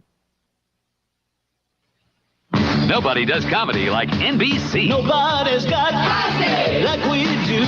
Nobody does different world like we do. Nobody's got cheer like we do. Nobody flies as high as we like we do. Nobody's got the hit comedies like NBC. Thursday. Nobody. Oh, come on. Who do they think they're kidding? How many spreads and margarines make a big deal about their buttery taste, and you check out the labels and chances are there's no butter in them? Read the label on Kraft Touch of Butter spread and you'll see there's real butter in it. Just a touch. A touch of butter is cholesterol-free and half the calories of margarine. So when they say buttery taste, you can believe it. Kraft Touch of Butter spread. Real butter makes a real difference. Take one. Okay, you're really, really hungry for that Sonic triple feature. Now take a big bite, but not yet. A big double meat, double cheeseburger, a hefty order of crisp golden French fries, and an icy cold thirst quenching medium Coke. Sonic's triple feature, all for only $3.29. Now take that bite and cut. Perfect, you're beautiful, baby. Man, what an actor. I couldn't have done it better myself. America's driving faster and better than ever. Sonic. See The Count of Monte Cristo Saturday. Imagine a Disneyland as big as the city of San Francisco. A Disney World with a surprise around every corner. 43 square miles of tropical paradise. The spectacular Disney MGM Studios theme park. And the incredible Epcot Center. Imagine yourself here. Walt Disney World in Florida. As big as imagination gets. If you thought you had to give up comfort to get a close shave, Norelco says, think again. Their revolutionary shaving system shaves skin close in a way that's incredibly comfortable. As the hair enters the chamber, the patented lift and cut system lifts each hair and holds it a split second before a blade cuts it. So it's possible to shave skin close without the blades even touching the skin. The lift and cut shaving system from Norelco. We make close comfortable. Give your burgers a whole new personality. Add 2 kinds of cheese. Swiss and American make me irresistible. Whoa, I thought I was seeing double. Go to your store for lean ground beef. And 2 kinds of cheese. Grab on to a great idea. For years, you've seen Paul Newman undressing. Now you can see Paul Newman dressing. Burger King introduces Newman's own all-natural salad dressings. So come to Burger King for a salad dressed better than the guy who created the dressing. Now at Burger King.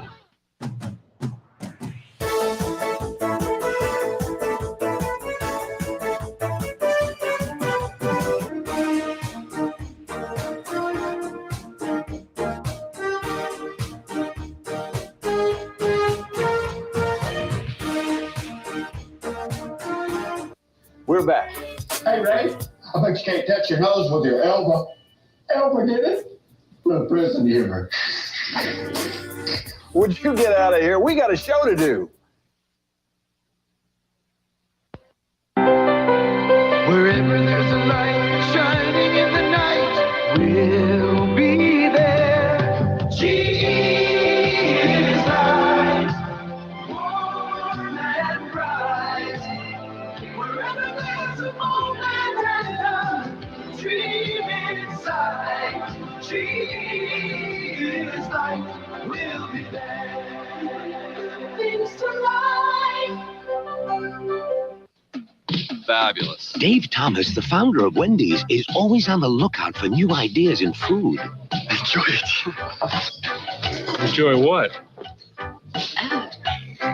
After this, I'm going to get a Big Dave's Deluxe. Introducing Dave's newest cheeseburger, a quarter-pound of fresh beef, 3 strips of bacon, sautéed onions, the works, and it's only at Wendy's. Now, this is what I call cuisine. Get a Big Dave's Deluxe. But hurry, they're going fast. When my boyfriend invited me for pasta, he served Chianti. I said grazie. He served fettuccine. I said grazie. He served grated topping. I said, hold your horses, bucko. See, some grated toppings are only 2/3 cheese and 1/3 fats and fillers. But Kraft is 100% grated Parmesan cheese.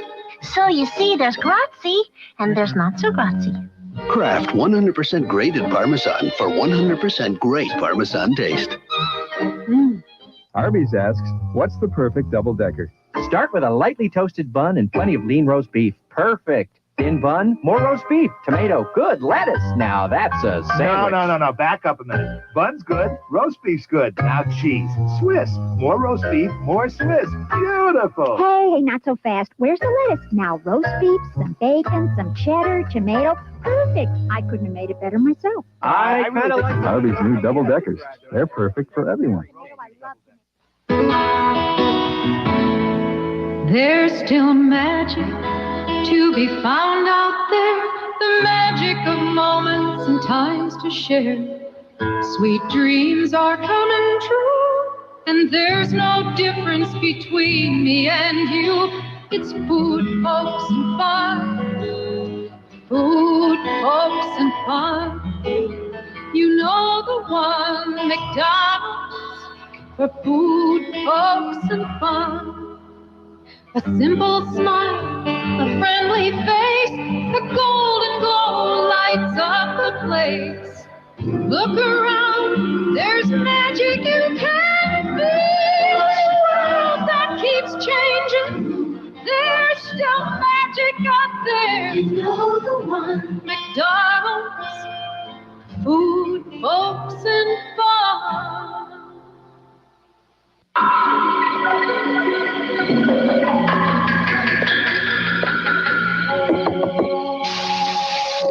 More weather in a moment.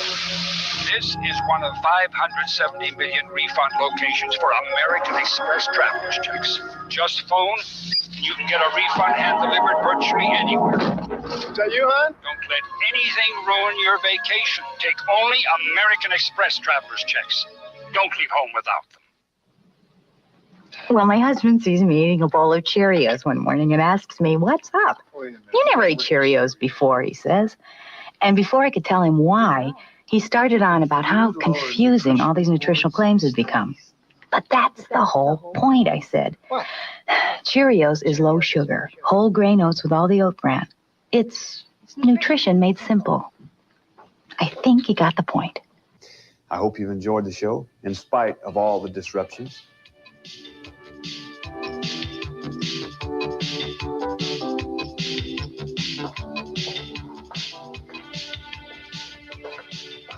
Whoa, that's a lot of purple. What's the matter, Princess? Did you get caught in the rain?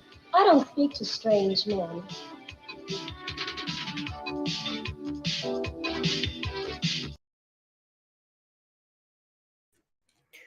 I love those retro commercials. OJ and I watch them all the time. Well, I shouldn't say all the time. We're very simple people, you know, like we watch people pour like 5 cans of shit into a crock pot and say, look, you can feed a family of 20. And we're like, really? Videos, you know, that warn you, about not holding your pee and stuff like that. That's kind of, where our mind is. And that was real piss poor of YouTube yesterday, shutting down the stream when I was playing Schoolhouse Rock. How are we supposed to learn anything? Mr. J. Quinn said, me too, always watching things like that. Where Summer said, you done it, Brooks. You made everyone happy-go-lucky. Simpler times. Kids didn't have cell phones. They still talked back because teenagers are teenagers. And that's the truth. That's how it goes.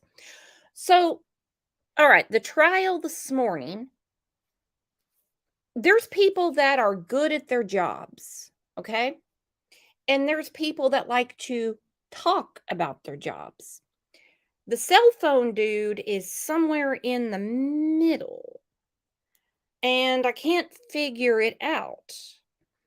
Like I said, at first I did a double take because he looks like my brother-in-law, but my brother-in-law doesn't have a job because he lives in the basement of my mother-in-law's house. But I was kind of freaked out. I'm like, damn, what the hell happened there?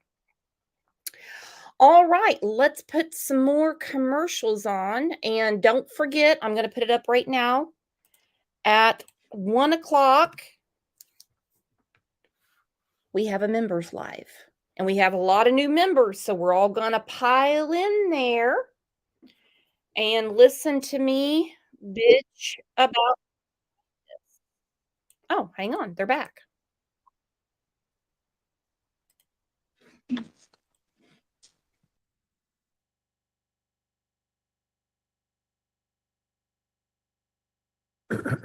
Just so you're aware, Judge, I think Mr. Hoyland is Mr. Tellini's witness, so I can't get started until Mr. Tellini gets back. Okay. Together. Oh, perfect. No. Yeah.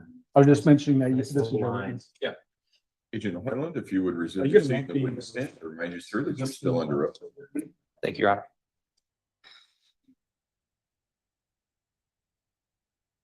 All right, is there anything we need to take up outside the presence of the jury at this point in time? Prosecution? Mr. Tellini? Okay, go ahead and bring the jury in.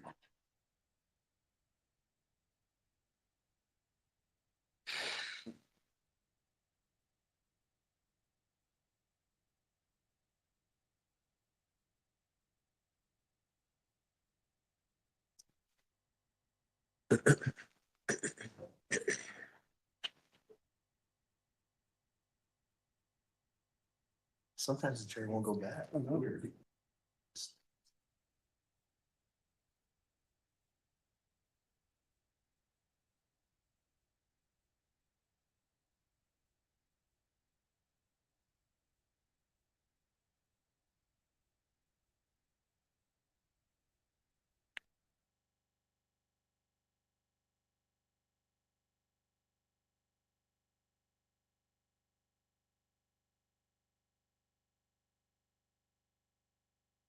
All rise for the jury, please.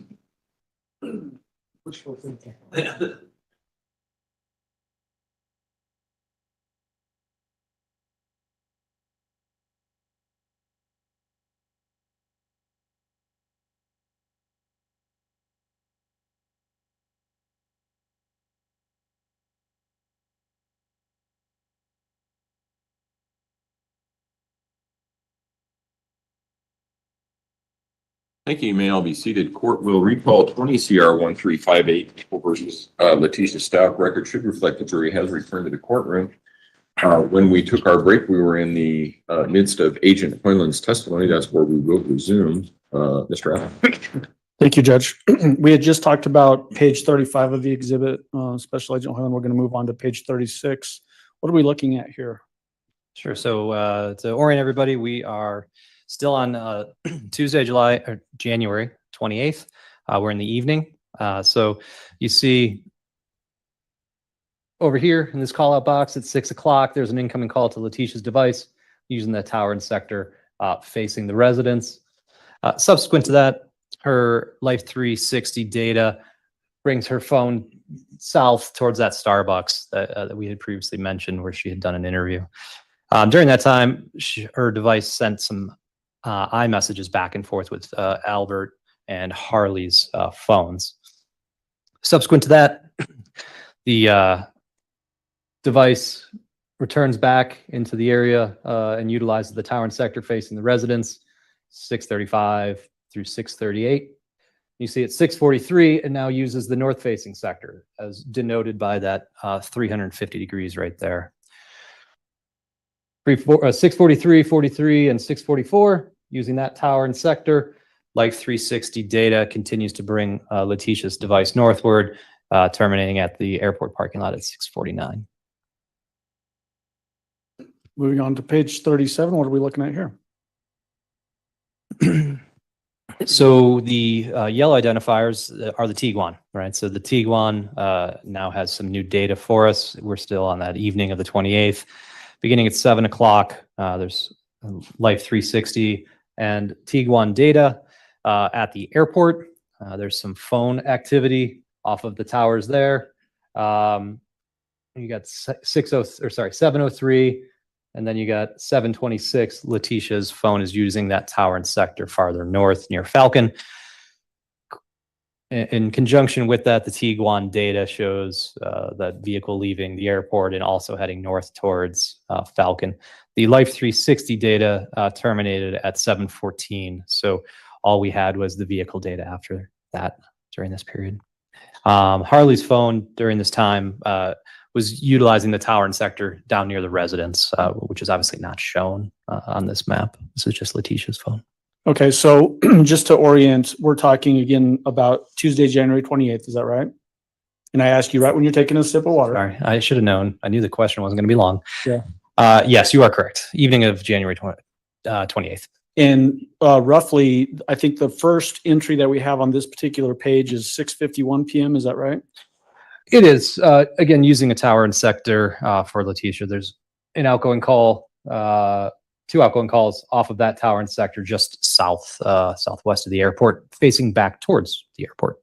So this would be roughly 24 hours after a phone call was made on Letecia's phone to 911 on January 27th. That's correct, yes. And then the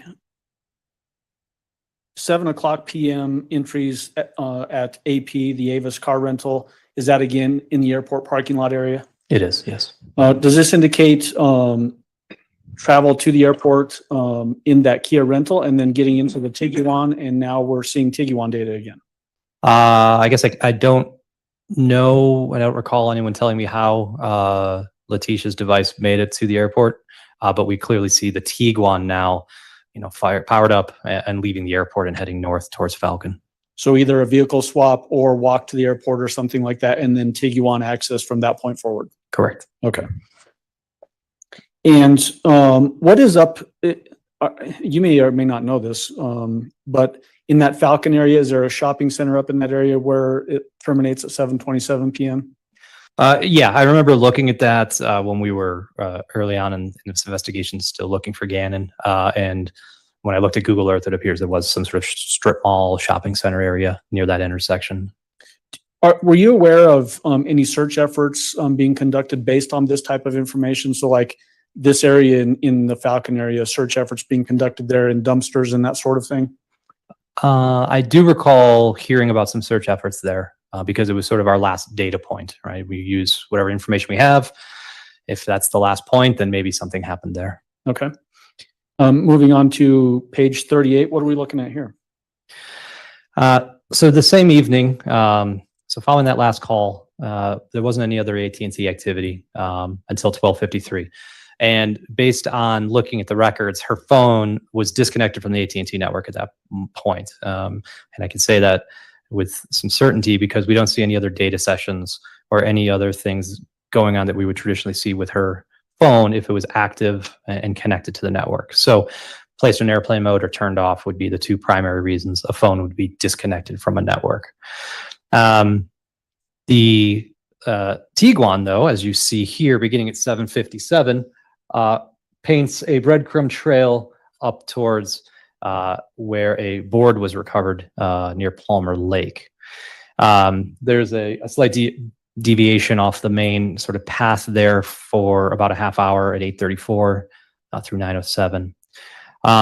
We see from the phone extraction of Letecia's device Albert had sent her a iMessage at 8:16, but was not read by her device until 9:54. So that means that at least at 9:54, her phone had been turned on, but was not connecting to the cellular network. So likely airplane mode. I'm not sure how else it would work. So you said, I just want to delve into this with a little more detail. You said phone disconnected from the network, and you mentioned either airplane mode or turned off.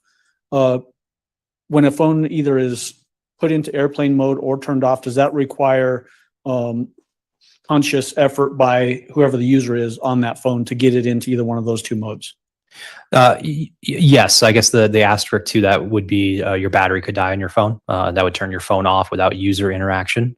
But the other two, for sure, you'd have to hold down the power button, or you'd have to, swipe down, click the little thing that turns off all your antennas. One thing to note, though, is when you put your phone in airplane mode, it doesn't necessarily turn off Wi-Fi. It often just turns off cellular. So that could be one reason why you would not see any activity on the AT&T network, and why the AT&T network can't see the phone, because the cellular antenna is turned off. But the Wi-Fi or Bluetooth could still be active. And the area that we've noted on this particular page 38, the BR or board recovery, that board recovery location, was that provided to you by investigation contacts in this case? Yes, it was. And this doesn't mean that the board was recovered on this particular date, right? It was subsequent some other time. Correct. And if memory serves me, I think we looked at this data and had reason to go up there and do a search based off of this data, which is when the board was recovered subsequent to it. And from the time that Gannon was reported missing on January 27th at 6:55 p.m., noted by that 911 call from the defendant's phone, is this the first venture into this part of northern El Paso County / southern Douglas County by any of the data points that you analyzed? Yes, it was.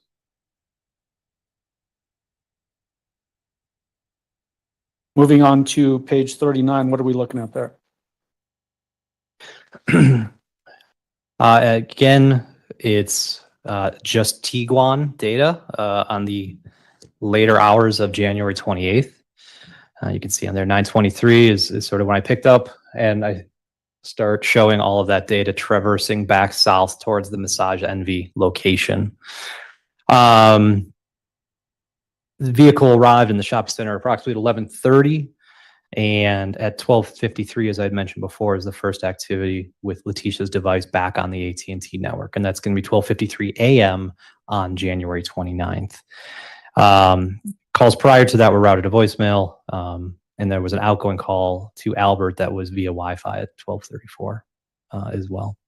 So does this page signify traveling from the area where the board was eventually recovered after this initial visit, just prior to on page 38? It does, yes. And then you indicate, tell me the time, was it 12:53 a.m. when the first actual outcoming, or I'm sorry, how did you talk about that? Yeah, so right around 12:53 is when we first start seeing activity with the AT&T device. Yeah, that's exactly the words I was looking for. Meaning now that the phone is either turned back on or taken out of airplane mode, somehow is now accessing the cellular network again. Exactly, and an outgoing call was placed at that moment. And then we see ME on this map, just for we're all tracking with what that is. What is ME? That would be the Massage Envy work location for Harley. Okay. So essentially traveling from the board recovery location down to location roughly of Massage Envy where Harley works. That is correct. Page 40, what are we looking at there? So following, you can read it, but following that activity near Massage Envy, Letecia's device, AT&T device, then travels back towards the area of the residence and begins to make some outgoing calls and receive some incoming calls and texts. That began at 1:23 and in the morning, and then stretched until 8:29 a.m. that same morning of January 29th. So bringing her phone back to the Stauch residence. And is this basically Wednesday morning, early morning hours? of January 29th? Yeah, early morning hours through breakfast time. Page 41, what are we looking at there? So as you see in my first line there, the Kia was returned at 9. I don't show that on the map. At 11 a.m., the Tiguan records its first activity for the day of the 29th, and it's still near the Massage NV location. When we look at the Tiguan data, the Life 360 data, and the cellular data as shown on here, it's consistent with the device and vehicle travel from the Massage NV location down towards the El Paso County Sheriff's Office. At approximately, you see here 11:43 with the Life 360, 11:46 with the Tiguan. Shortly thereafter, our last outbound call was at 11:48, and then El Paso County seized her vehicle and her phone. So is this going to be the last slide that we see Tiguan telematics data? We have one more, but then yes. Okay. But essentially, once it's seized, we don't need to look at any more telematics from that point forward. Correct. All it would show is the parking lot at the police station. Yeah. Oh, is the parking lot at the police station. I should have said sheriff's office, but. Page 42, what are we depicting here? So this is actually going to be the last one with Tiguan data. So as part of that travel that I just showed you on the prior slide, I noticed there was some oddity in terms of how long it took for the Tiguan and the Life 360 data to get to the sheriff's office. So when I dug into it a little bit, I noticed that the Life 360 and vehicle data took a sort of an unusual route. So here's the main road that it traveled, Platt. 11:20, you got the 2 data points up there. 11:29, you have a data point right here near your car wash.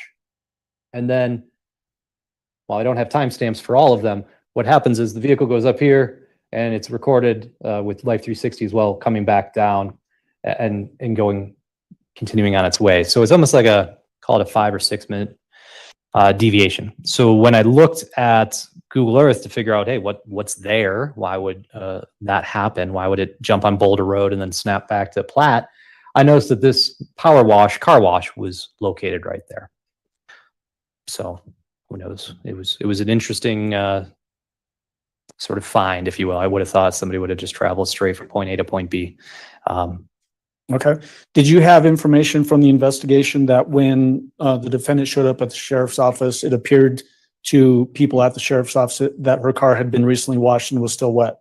I did, actually, yes. Okay. And so does this potentially corroborate that information, that possibility that this car wash was used to wash that vehicle? Definitely. Moving on to page 43, what are we looking at here? So following Letecia's phone being seized and the Tiguan data, or the Tiguan vehicle being seized, we no longer had Letecia's AT&T records, we no longer had Life 360 records, and we no longer had the Tiguan telematics records. So there's a gap, as you see here, from January 29th around noon for a little over 2 days. The next data set that we had geolocation activity for was on January 31st at approximately 3:30. Now, between that time, and you can obviously read it, a Brenda Acquard had rented a Nissan Altima on January 30th. And 9:44 on January 31st, Letecia had rented a cargo van, which is not shown on here. At 3:38, a GPS tracker happened to be affixed to that Nissan that was rented, but Letecia was seen driving. So following that at 3:38, we started to get data. And as you can see here, these green dots are GPS, location markers for that Nissan. We see that Nissan up back in the area of where that board had been was subsequently recovered. And the device or that vehicle spent approximately an hour up in that general area. So is this the second trip up to that area in a vehicle associated with the defendant after Gannon was reported missing on the evening of January 27th? That I was aware of, yes. Okay. There could always be other ones that we don't have data for. Okay. So Tiguan is in custody at this time with the sheriff's office. Is that right? That's correct. Her cell phone, the AT&T cell phone, is in custody of the sheriff's office at this time. Correct. And so then this GPS tracker is the only way to really track any potential movements that you are aware of at this particular time. That is correct. And just so that we're tracking as far as record, this is the early evening or early afternoon. I'm sorry, late afternoon, early evening of Wednesday, January 29th. No, we are. I'm sorry, January 30th. Nope, we've actually jumped 2 days. We're now on January 30th, February 1st through February 6th. Again, a variety of locations. Each map will have a legend. Don't have to memorize it. The ones that are pertinent will show up on those maps. But we have a lot of different areas covering a lot of different parts of the country. And so, again, are these randomly selected by you, or are these given to you by somebody with the investigation as points of interest? These were provided to me as points of interest based on what the investigators were uncovering. The subsequent slides that we're going to look at, does it essentially show travel from the Colorado Springs area into the Pensacola area and then terminating in Myrtle Beach, South Carolina? It does. Page 45, what are we looking at there? So on the morning of February 1st, Letecia rented a cargo van from Budget in Colorado Springs. And as I'd mentioned earlier in my testimony, this particular van was equipped with a GPS device that recorded locations every 6 hours. So again, not the breadcrumb trails like we saw with the Tiguan, but it does give us helpful points of reference a couple times a day.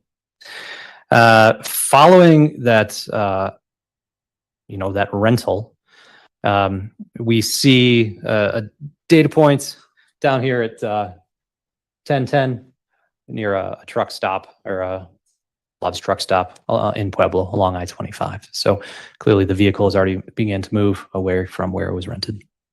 So we're now south of the Colorado Springs area, closer to Pueblo at this truck stop? That's correct. Okay. And this is on again, the date would be Saturday, February 1st? Correct. Page 46. So I was provided some financial records and surveillance that indicated that Letecia had visited this particular Walmart in Trinidad. And we then subsequently learned of a Verizon phone that was associated with her that had been activated on that day. What we're looking at here is Verizon has a unique data set known as RTT, which is essentially an estimated distance from tower measurement. So as long as the Verizon device is powered on, these RTT events are, for the most part, recorded. And I say as long as it's powered on because smartphones these days, there's a lot of things that are going on in the background. Your apps are trying to update. You may have surfed the web, but you didn't actually close your browser. So there's stuff being sent back and forth. You might have a number of apps on your phone. You might have Facebook, whatever it might be. All of those network interactions between your phone and the towers generate signaling data, which is what RTT is. And so what we saw here is the Verizon network at 1:01 p.m. on the February 1st, and then again at 1:02, had recorded 2 distance measurements. And so what Verizon is saying is that based on, it's essentially based on how long it takes the signal to go from the phone to the tower, they divide that by the speed of light, and that gives them an estimate as to how far away the phone is from the tower. So they're saying at this moment, that phone was approximately 1.55 and 1.6 miles away from this tower and sector, which conveniently or coincidentally, I guess, corresponds with the location of the Walmart. So these again are the first 2. So this is only going to happen when if it's a prepaid phone, the first time you turn on the phone, it needs to connect with the network, right? So the phone was powered on at approximately 1 o'clock. Verizon can't say where in this band the phone was, right? So the phone could have been over here. Phone could have been in this corner. Phone could have been on I-25. Verizon doesn't know, but it knows based on that simple calc of the time divided by the speed of light, that phone is estimated at that distance away from that particular tower. And this is corroborated, I think you already mentioned it, but by information you obtained that the defendant bought a phone at this particular Walmart. Correct. Page 47, what are we looking at here? We've now jumped a little bit further in the day. We've now transitioned to Central Time as well. We've changed time zones. At 5:10, there is a GPS marker from the van as recorded there near that town, Dalhart, Texas. Letecia's Verizon device placed a number of outgoing calls during this time. Again, consistent, using towers at least consistent with travel. Well, I guess the towers were along 385. I can't necessarily say which road she was traveling on. But you see based sequentially that her phone is continuing to travel southward into Texas. And the Verizon records that we're talking about now are based off of that phone that was purchased at the Walmart in Trinidad, Colorado. That's correct. And the other thing to note on this one, of these 5 calls, even though it's not shown here in the call-out box, when you look at the raw records, 067 was used prior to dialing the number. So if 067 basically blocks your caller ID from appearing on whoever's device you're calling. So, and then similar to the blues, the Verizon towers in the area are red. Blue was AT&T previously. Is 067 and *67 essentially the same thing depending? I meant to say *67. Okay. Did I say 0? You said 067. My apologies. *67 is what you would use to block your caller ID. Does that *67 require conscious effort to do that, or can a phone just automatically do it? Yeah, no, you'd have to do that yourself. I'm not sure I don't know of any way where you could accidentally do that or have the phone accidentally do that. Requiring conscious effort by whoever's using that particular device. I would say so. Page 48, what are we looking at here? We're now farther south into Amarillo, Texas. CS is the Candlewood Suites, a hotel in that area. From 6:59 through 9:59, then 6:59 p.m. through 9:59 the next morning, you see that Letecia's device uses that Verizon tower adjacent to the hotel. I have a little zoom in right there, and you can see the cargo van's GPS putting it outside that same hotel. At 7 o'clock, her device also placed an outgoing call to the same hotel. And then financial records support that she had at least rented a room there that night. As I mentioned before, their Verizon records don't give us the cell tower information for text messages. So all we're going to see for Verizon are phone calls or those RTT events, those distance from tower measurements. But her device placed its first outbound user initiated text at approximately 8:38 that night, which went to a 312 Chicago area code. And basically from the area where this Candlewood Suites is located in Amarillo, Texas. Correct. Well, I can't say where the text message came from, but based on the phone activity from her calls, her last call before that was at 8:55, or last call before that was at 7:56. First call after was 8:55. How far can your phone go in 20 minutes, kind of thing? Okay. So generally, in the same general area. I would say so. Yeah. Okay. Page 49. What are we looking at here? So later in the morning into the afternoon of February 2nd, Letecia's device leaves the Candlewood Suites area and continues traveling southeast, as shown here. So when I zoom out on my maps, it becomes hard to see the sector. So I've replaced them with just these red dots to indicate the cell towers utilized. But you see there's a variety of calls being made, all outgoing in this instance, to a number and a North Carolina phone number ending in 5030. And then all of those other little red dots in the map, are those just other cell towers in that particular area that would show up on this map? Yes, those are other Verizon cell towers in the area that the phone could have utilized if it saw that tower as being best at that moment in time. But the phone chose those towers that have the associated numbers on them. And those towers seem to align with the 287 roadway. Does this indicate, again, just consistent travel southeast through Texas, eventually going down to Pensacola and then Myrtle Beach? Exactly, yes. Page 50, what's depicted here? Same afternoon. We see Letecia's device now approaching Bellevue, Texas. The 6-hour cargo van GPS marker shows up there at 5:10. She uses that same tower for an outgoing call at 5:27 with that same 5030 number, which was associated with an Amy Lowry. But long and short is this is just consistent with her device continuing to travel south, utilizing towers along the 287 roadway. Page 51. So this is Decatur, Texas. That evening at approximately 6 o'clock, her phone utilized that tower and sector at 607, facing back towards the Candlewood Suites. Again, there's a GPS marker as shown at 11:10, but a variety of activity through the 3 towers shown by Letecia's phone. Again, multitude of outgoing calls to that same 5030 number. Of note, when I looked at some of the activity, there was a 45-minute call with a number coming back to an Abernathy residence, followed immediately by an 83-minute call with that same Amy Lowry. And when I looked back throughout the day of February 2nd, Letecia had spent nearly 5 hours speaking with that Amy Lowry number ending in 5030.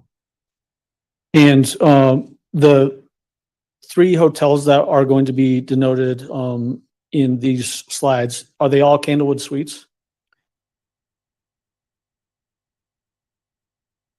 99% sure, but I just want to double check. So the one in Amarillo and now the one in Decatur and then in Pensacola? Correct. Okay. Page 52, what are we looking at here? All right. So now the morning of February 3rd, Letecia's device has some activity around 9 a.m. through that tower, just through a tower just north of the Candlewood Suites. Overnight, you saw the budget rent-a-truck pings that are right there near the Candlewood Suites as well. Shortly after that, around 11:23, you start to see her phone traveling because we have an outgoing call using this tower and sector here, which is far south of the suites, and then this one over here at 11:25. As you see, there's not a lot of stuff going on there. You just got a Verizon tower here and a Verizon tower there. There's nothing really in between. Not much going on in that part of Texas, apparently. Probably, well, the carriers put in towers where they have customers, right? Yeah. Because every tower can only handle a certain amount of phones. So that would tell me there's probably not a lot of Verizon customers right there. Okay. Page 53, what are we looking at here?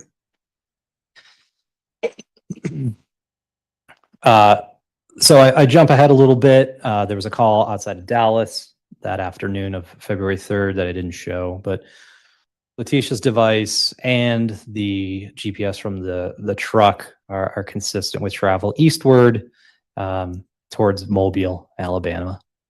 That evening, you see at 11:10 down here, outgoing call about an hour earlier, just west of Mobile.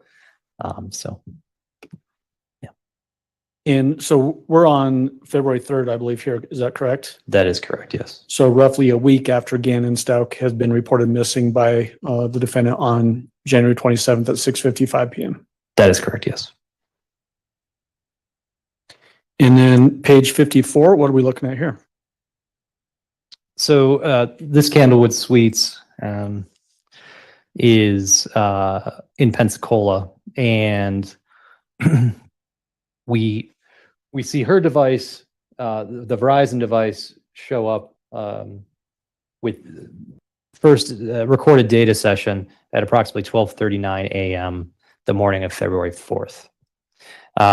We have some outgoing activity the next morning, like later that morning around 9:47, but at 4:15, we have a GPS marker from the cargo van. And if you remember that the cargo van flags every 6 hours, but it also has a power-up event once a day that occurs at not a consistent period. It was traditionally in the morning, but not at the same moment. So this event at 4:15 puts this cargo van approximately 1.8 miles away from where it subsequently records a GPS marker at 5:10, so approximately 55 minutes later. As you see in the red icon up there is where Gannon's body was subsequently recovered there in Pensacola. Yeah. Okay. Let me just make sure that we got everything I want to get out of this particular slide.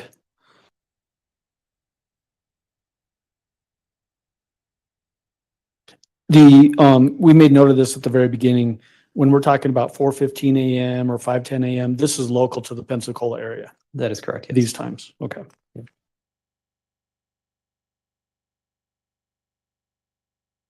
Page 55, what are we looking at here? So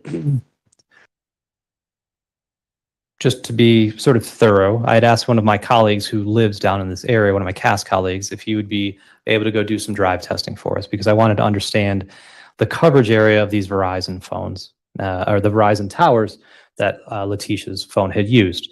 And you see the two towers shown here that she has had some data sessions with in the early morning hours of April 4th. What you see, and it's a little bit muddy and somewhat of an ink blob, but the serviceable coverage areas of those two towers don't extend all the way to where that budget or where the GPS marker was recorded on that cargo truck. So what does this tell us? Well, if the phone had activity during the early morning hours around that 4 o'clock window, we would have expected it to have utilized a different cell tower, right? It was about 1.8 miles away. So this just confirmed to us that at the time shown on this slide and at the previous slide, that the phone was in and around the area of the Candlewood Suites and was not as far up as where the budget truck was, GPS marker was.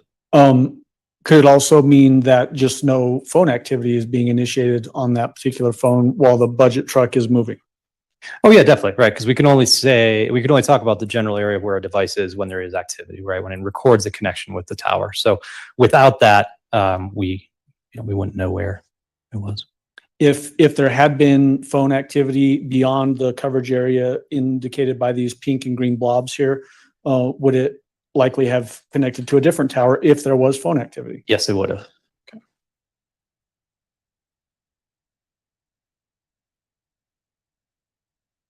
Page 56, what do we have there? So around noon on the April 4th, Letecia's device left the Pensacola area along with the truck. And these multitude of red dots are all the Verizon cell towers that the phone utilized along the way. And this was generated primarily from that timing advanced data, that stuff that's going on behind the scenes. During this case, we had somewhat gaps in some of the data as provided by Verizon, so we didn't have consistent timing advanced data for everything. But as you can see, it's pretty clear cut the direction and path that phone takes as it travels south into the Orlando area. And it arrived in the Orlando area at approximately 12:10 a.m. Eastern time. We've now jumped one more time zone on February 5th. Okay. Sorry, thought you were done with that one. So did I, but I screwed you up on that one. Okay. What else? What else? Nothing. They can read it. We're good. Okay. Sorry, everyone. All right. Moving on to page 57. What are we looking at here? Letecia's Verizon device remained in Orlando in that area until dinner time. And at approximately 6:30, again, based on the red dots, you can see that phone starts to travel northward.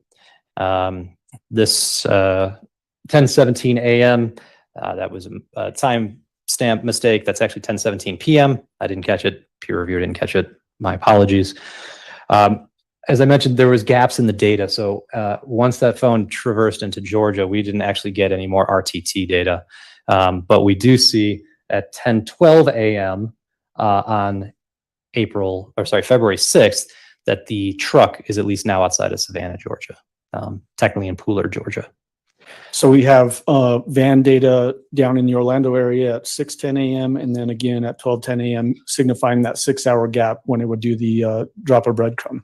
That's correct. Yes. Okay. Yeah. Anything else of note on this one before I move on? Nope. They can read it? Yeah. Okay. Page 58, what are we looking at there?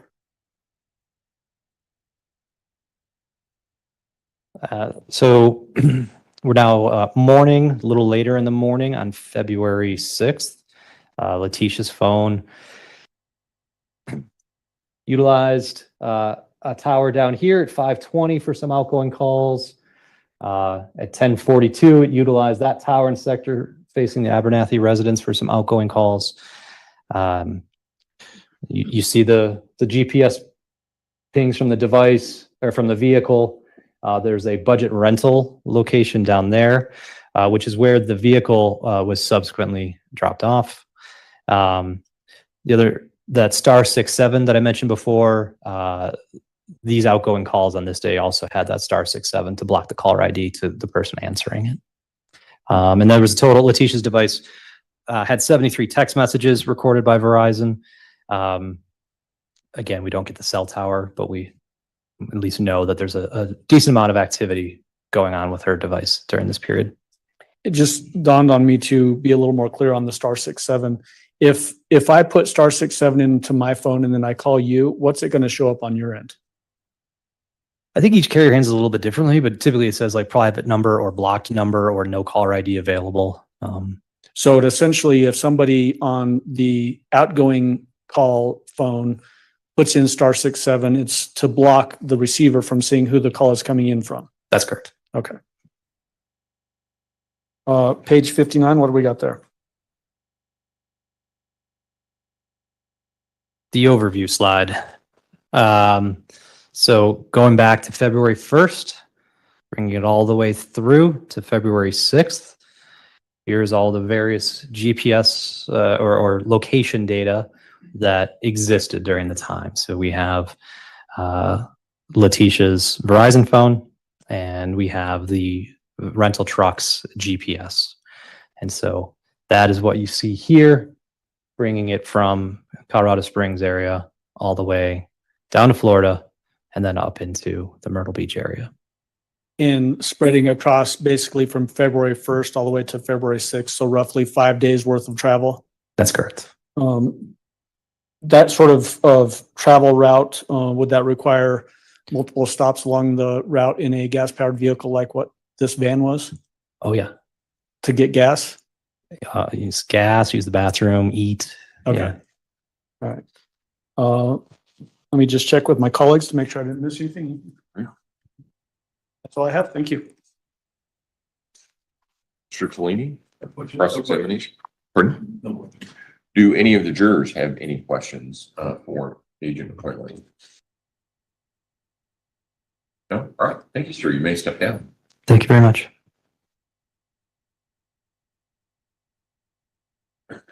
Well, if he's stepping down, I'm just going to think that's what it's for.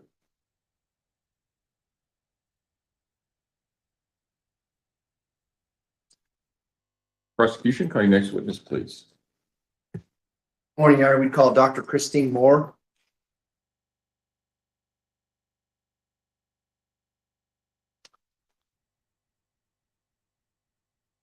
You don't need it up here, right? No. You want that? Dr. Moore, if you would step forward and raise your right hand, please, ma'am. Do you swear affirm the testimony about giving this matter will be the truth, the whole truth, and nothing but the truth? Yes. Go ahead and have a seat in the witness stand. Please watch your step as you step into the stand.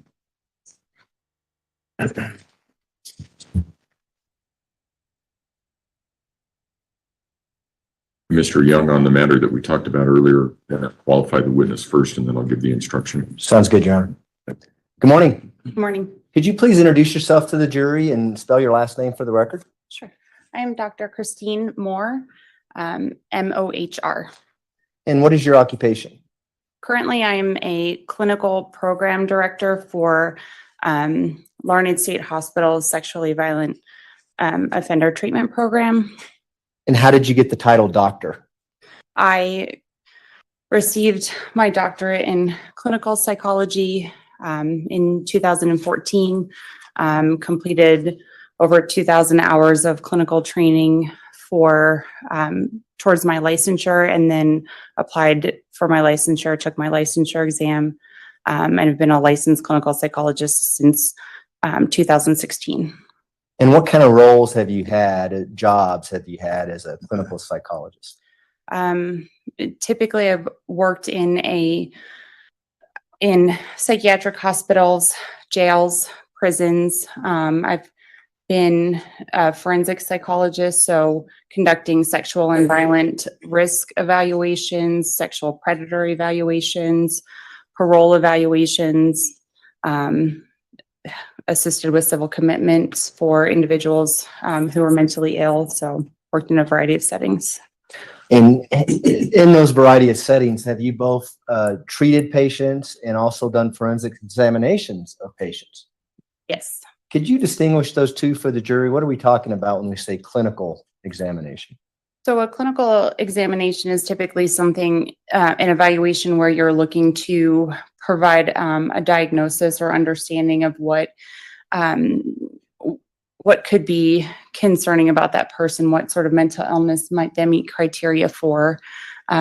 Whereas a forensic setting, you're typically looking, again, maybe assessing for risk, any sort of violence risk, sexual risk. You assess for faking mental illness, so feigning illnesses. Also forensic wise, in some of my prior roles, I've conducted pre-sentence evaluations, lack of mental state or insanity evaluations, competency evaluations, pre-sentence evaluations. So again, you're kind of looking to assess somebody's, you're either wanting to diagnose and help develop a treatment plan, or ultimately look and assess somebody's risk in more of a legal setting. And so approximately how many clinical examinations have you conducted as a psychologist? Hundreds. I'd say probably close to 400 at least. And how about forensic examinations as a forensic psychologist? About the same. It's been kind of my roles have switched back and forth. So in those roles, I've conducted hundreds of evaluations. And are you licensed to practice psychology in any states?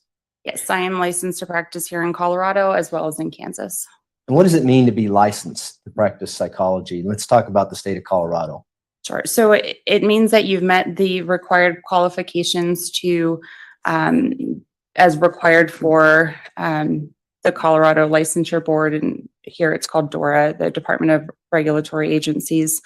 So I've met all of those qualifications based on my education, experience, and training, as well as passed what we call the EPPP. It's the psychologist examination, and you have to score above a 70% on that exam in order to become fully licensed. And once you've met all of that criteria, then they will authorize you to be licensed and to practice as a psychologist in the state.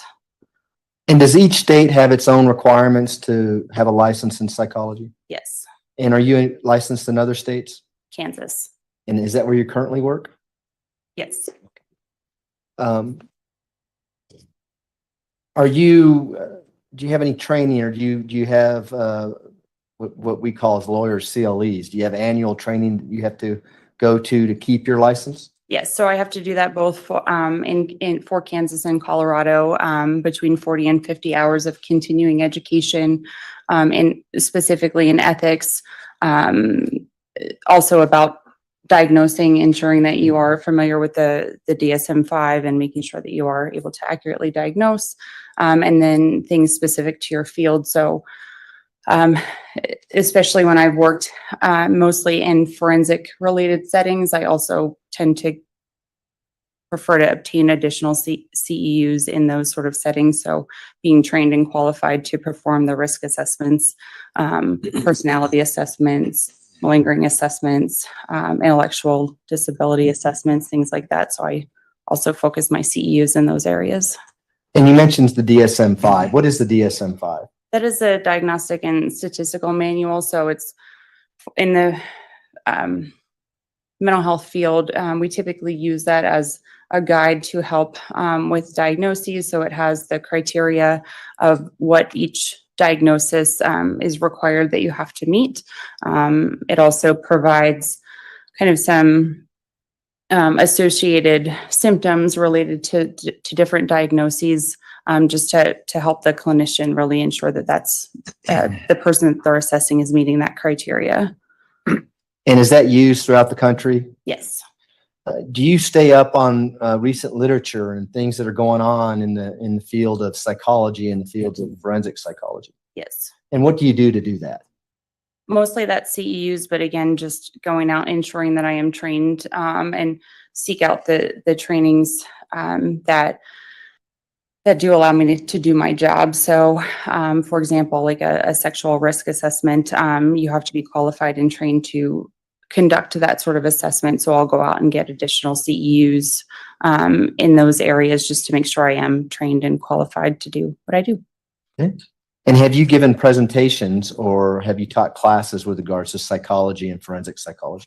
Yes. A couple years ago, most recently was at the National Commission on Correctional Healthcare. I had conducted and written trainings there, but also just numerous other trainings related to personality disorders, just different symptoms. I always, in some of my roles as a supervisor administrator, I've also had to train other people on how to conduct these sort of evaluations, whether they're the clinical or the forensic evaluations. And when you're teaching these classes or giving these presentations, are they to other psychologists? Usually there's other psychologists, mostly at the master's level, but typically other psychologists as well and other experts in the field. And have you received any honors or awards in the field of psychology and forensic psychology? Yes, I can't remember what they are off the top of my head. Did you give us a resume or CV? I did. We don't need to go through those, but have you testified as an expert in the field of psychology and forensic psychology? Yes, most specifically in civil commitment hearings, conducting sexual predator evaluations, risk assessments, things like that. Yes. Approximately how many times?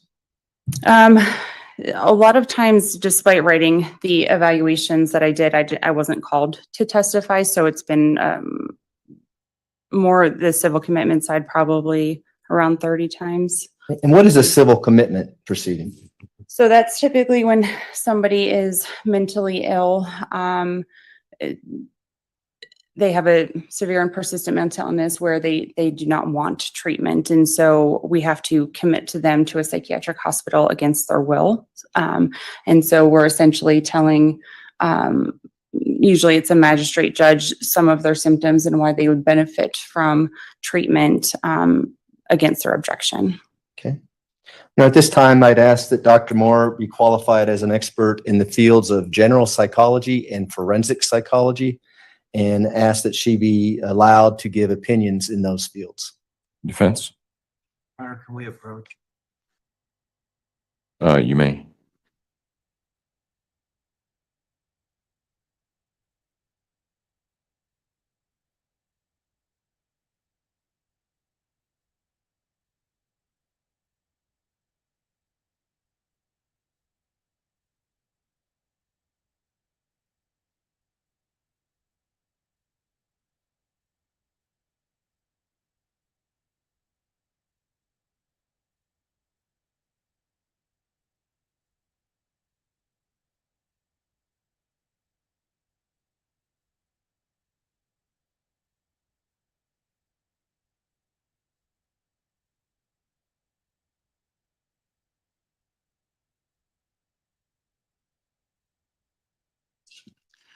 All right, ladies and gentlemen, you are about to hear evidence or testimony from this witness. The evidence you are about to hear goes to the issue of insanity and insanity alone.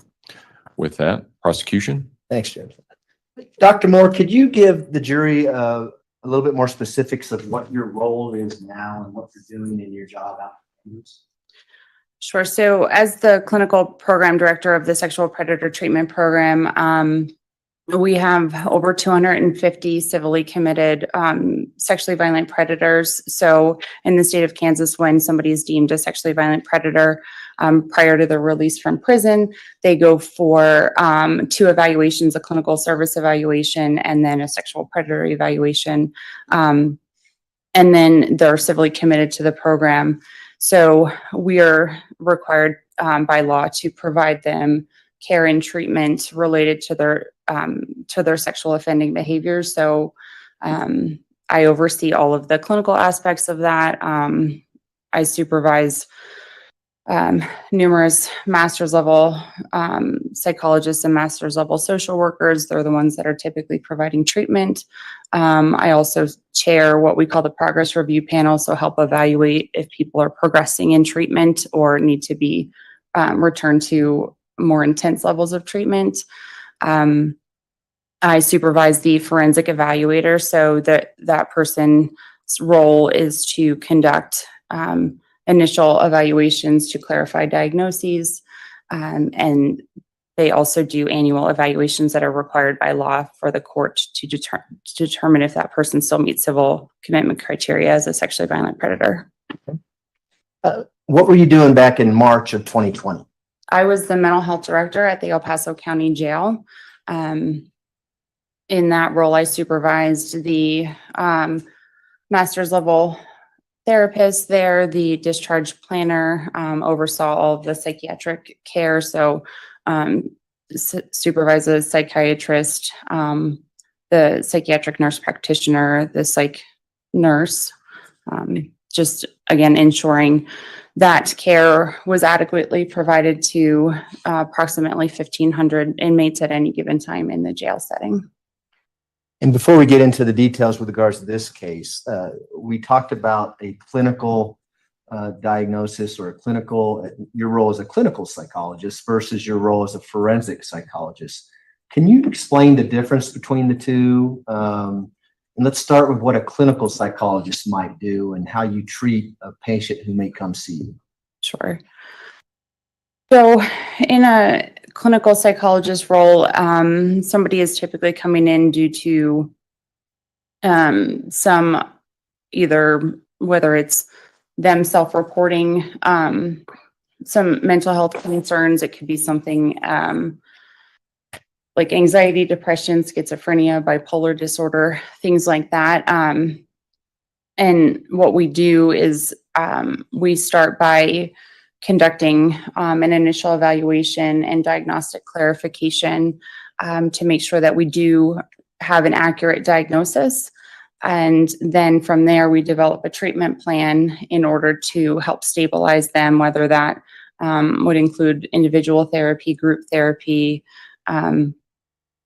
We might refer them to a psychiatrist for medication management as well, and then typically try to work with a team in the sense of whether nursing staff are involved. Like I said, the mental health staff, psychiatry, just trying to have a pretty collaborative approach to somebody's needed treatment.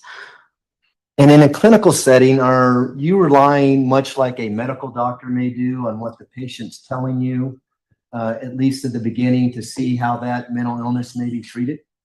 Yes. So typically we will ask them kind of a broad series of questions to cover any potential diagnoses. So kind of casting a wide net to see what concerns that they have. And then if it's pretty clear what their diagnosis is, we'll kind of hone into that area.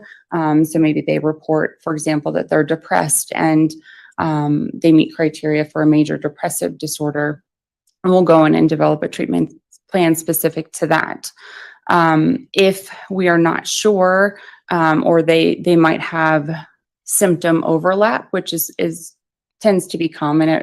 We don't all fit into nice boxes. So sometimes there might be prominent depression with maybe some anxiety on the side. So if we need to clarify, we might do some testing in order to make sure that we know that we have the accurate diagnosis.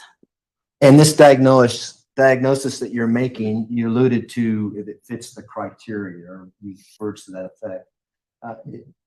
What do you refer to see what the criteria is for any given specific mental illness? The DSM-5. And within the DSM-5, is that where the criteria might be listed for whatever mental illness you're looking at? Yes. And do you use that in a clinical setting to make a diagnosis as to whether or not someone actually has a mental illness? Yes. Now, before we talk about the forensic psychologist evaluation, is there any cautionary statement in the DSM-5 and the use of that manual with regards to forensic evaluations? Yes, you always want to make sure especially in a forensic setting, to be very cautious, because in forensic settings, just by the nature of them, there could be some ulterior motive or gain. So you want to be extra sure and clear, make sure you are clarifying that is in fact the correct diagnosis that you are going to then provide treatment for or write in an evaluation report that goes to the court per se. And is that statement in the DSM-5, or do you know why it's in there with regards to forensic interviews? Just because of the nature of them, and because people can have a tendency to maybe elaborate or exaggerate maybe fake symptoms of a mental health diagnosis, so that way that they are deemed they're not taking full responsibility. They're kind of blaming it on maybe a mental health diagnosis as opposed to their true own behavior. Oh, I understand you correctly, is the clinical setting, they may not have as much to gain or lose by what they're telling you, versus a forensic setting, they might be motivated to tell you something because they have something to gain. Is that a fair statement? Yes. And is that why, for instance, in a forensic setting, would you rely on everything a prospective patient might tell you, or would you want to look at collateral information to see whether or not that makes sense? It is very pertinent to look at the collateral information. So yeah, you would take that person's self-report. If you could talk to any family members, if you could obtain prior records to, again, confirm. You also do assessments that have validity scales in them. So most, let's say, personality assessments, they have embedded in them certain questions that will detect if someone is feigning or faking symptoms or over-exaggerating under reporting symptoms. So we do that. And then there's also a specific set of tests that are specific for, again, malingering or faking symptoms. So I've been trained in those assessments as well. And again, we'll typically use those to just confirm or refute a diagnosis. Okay. I want to go back to March of 2020 in your role at the El Paso County Jail. As part of that role, were you one of the individuals who might screen inmates as they come in of serious criminal charges? Yes. For instance, inmates who are charged with first-degree murder, is there a process that they go through when they come through the jail? The process is typically consistent for almost anyone coming in the jail. The first thing that we do is a receiving screening that the nursing staff will do. And so they kind of go through, get all of the baseline or historical medical concerns, kind of do a brief suicide assessment, initiate any mental health or psychiatric referrals. And then if it's maybe somebody who's a little bit more concerning, they will be referred for a mental health assessment, typically within 24 hours. At the latest, it would be at 7 days. So everybody would come in, have the receiving screening, and an initial mental health assessment. And why do you do this mental health screen with inmates, particularly inmates that are charged with first degree murder? To ensure that whatever anybody is coming into the jail for, that we can adequately care for and manage any symptoms.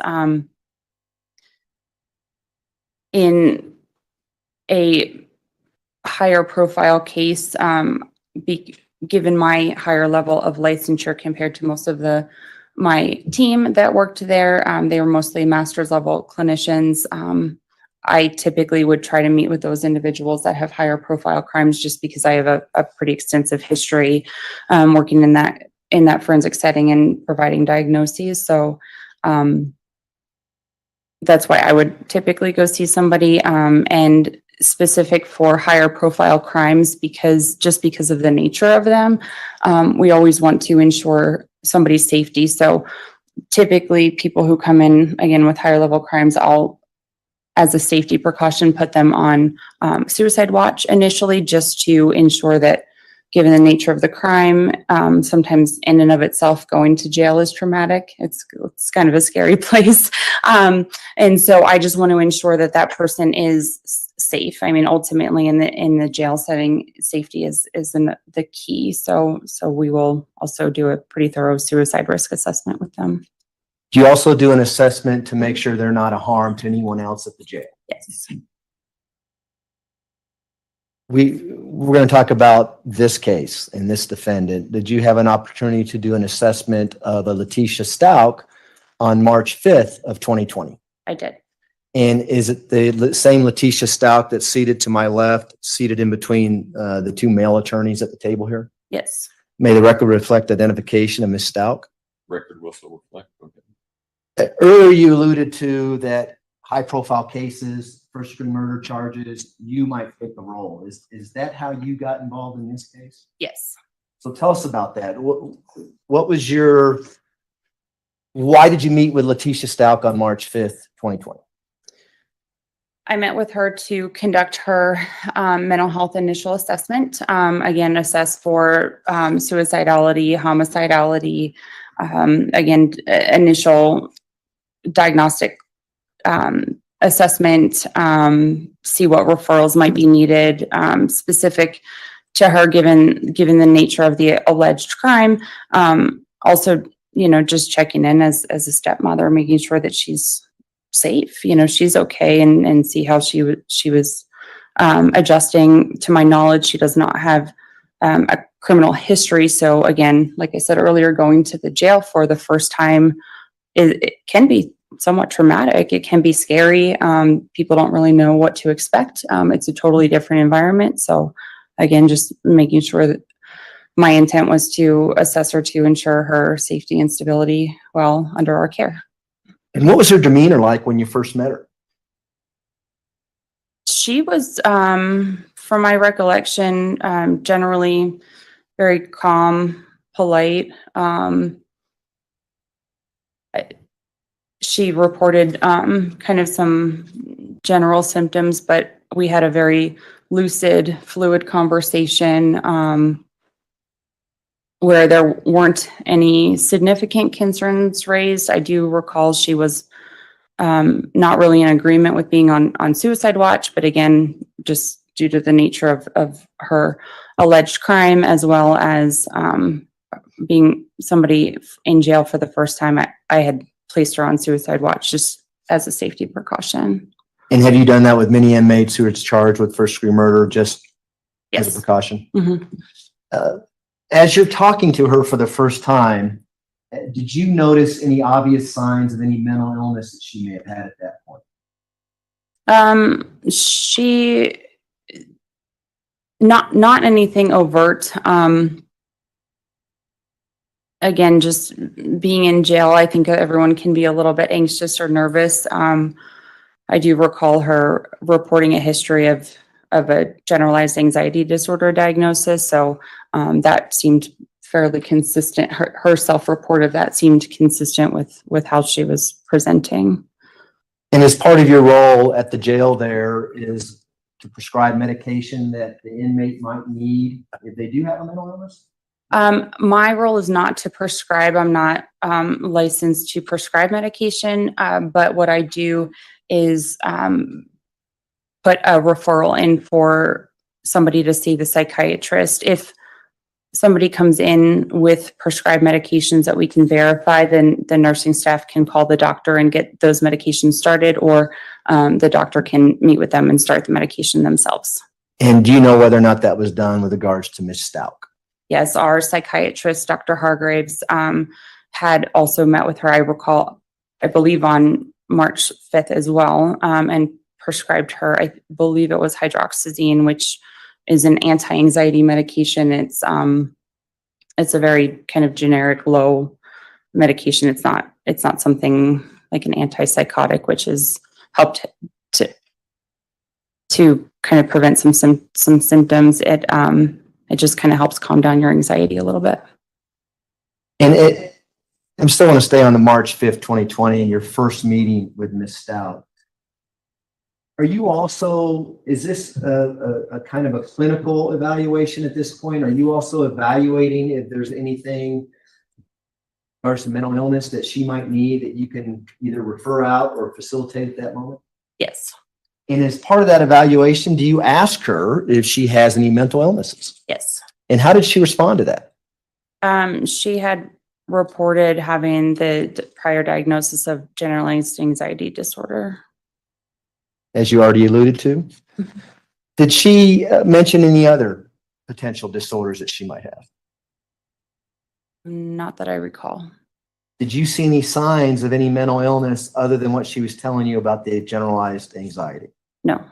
And when I talk about signs, what does that mean to you? Signs or symptoms, typically when people have a mental illness, they will have,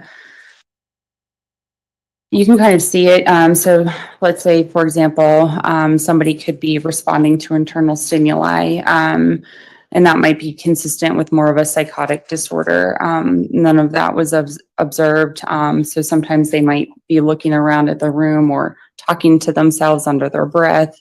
They might seem very sullen or depressed or uncontrollable crying. They might be having more of a manic sort of mood episode. So they might be talking very rapidly. So just a lot of behavioral observations. So speech, affect, body presentation, things like that. We just look at all of that in order to determine a sign or symptom. And why is the term psychosis kind of what you're describing, where they're looking around and acting like someone's there who's not there, or hearing voices that you can't hear, that only they can hear, that kind of thing? Yes. Why are you looking for that, or why is that relevant in your evaluation, and particularly with Ms. Stauch when you first met her on March 5th? That's going to play in how we're going to treat her. So somebody who might be psychotic, so to speak, we might need to, again, just to put them in a potentially restrictive housing. If their behavior is very erratic, we might need to bump up a psychiatric referral, monitor medication compliance if they're prescribed medication, just to ensure that stability. So looking for that, it's just important to see how we will manage them in a jail setting, what sort of unit or housing location is best for them. And again, just to see how often we might need to follow up with them. Okay. Is psychosis, where you're hearing things or seeing things that aren't there, is that tied to a severe mental illness? Did you see that in someone? Yes. And is that one of the things you might be looking for when you meet anybody in your initial diagnosis, or someone who's entered at the jail for persecuted murder? See that, you may have to go to a plan B, C, or D. Mm-hmm. Yes. And you didn't see any of that with Ms. Stauch when you first met her? I did not. Did you ask Ms. Stauch about whether or not she had any outpatient treatment for any mental illnesses? I did ask her that. And how did she respond to that? She denied any prior hospitalizations or treatment. So does that include any inpatient or outpatient treatment? Yes. I know it's pretty obvious, but what's the difference between the two? So outpatient treatment, you might go to therapy. You might drive yourself to therapy once a week.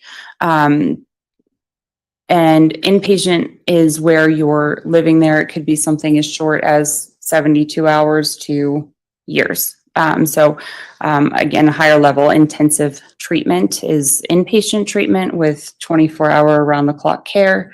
And outpatient is you're able to fairly well manage your own symptoms, but might need a little bit of assistance. So you see a therapist. Okay. Now, if she would have said that, hey, I had inpatient treatment before I was hospitalized for whatever mental disorder, would you have taken additional steps to see what you needed to do within the jail to help her? Yes. No need to do that in this case? Correct. As you're talking to Ms. Stauch, and we're going to get into several days where you met with her, how are you documenting your meetings? I always, when I would go to the unit, I would take a pen and paper with me, a little notepad, and I would write down my notes. I would quote things that people said, write down my behavioral observations of that person, and then I would go back to our office area where there was a computer and document that in our electronic medical record system. And would you document things so that others can see those, particularly in the jail? If, for instance, you mentioned the psychiatrist wanted to come see her, they could look at your notes and get a historical documented path of what has been going on, Ms. Stauch? Yes. And does that go for all the way to today? You know that she has pled not guilty by reason of insanity. Can other doctors look at your notes and use that in determining whether or not Ms. Stauch is sane or insane? Yes. Did you also note whether or not any psychotropic medication was needed for Ms. Stauch? I noted that, again, my understanding was her primary care doctor had prescribed her hydroxyzine to help with some anxiety, and I believe lorazepam to help with the same. Sometimes that's a little bit more of a medication that it's a bit quicker acting. And did you note that in your notes then? Yes. All right. Now, with regards to the prior diagnosis, did Ms. Stauch tell you when she was diagnosed with this generalized anxiety? I believe it was about 2 to 3 years prior to coming into the jail. If your notes indicate that it was at age 16, would that be accurate? If my notes indicate that, then yes. If I can approach, Your Honor. I don't have a bait page on these notes, but it's from March 5th. Which one? Let me approach, Your Honor. You may.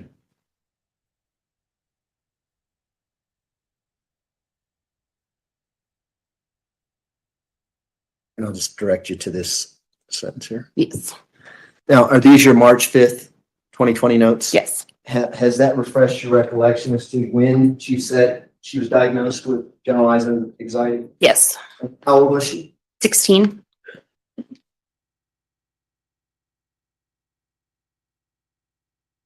Did she happen to tell you who diagnosed her? No.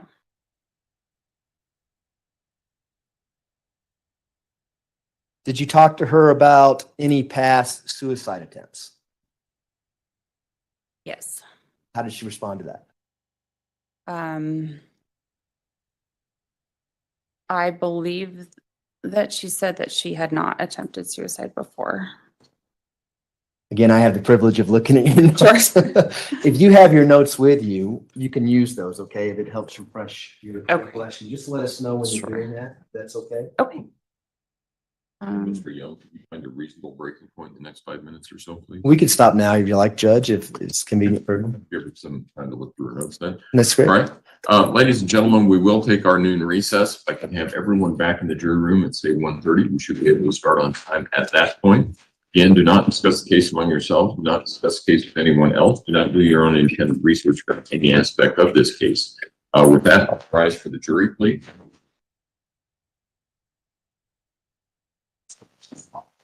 Great catch.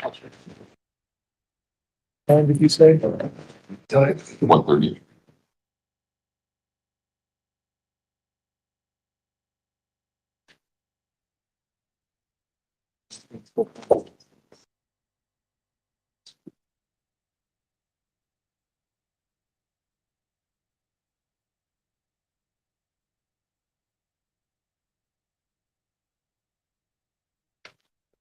Thank you. May all be seated. Record should reflect the jury has left the courtroom. Dr. Moore, you can take that.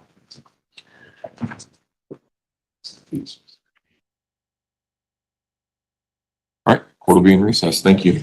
So I'm just. All right.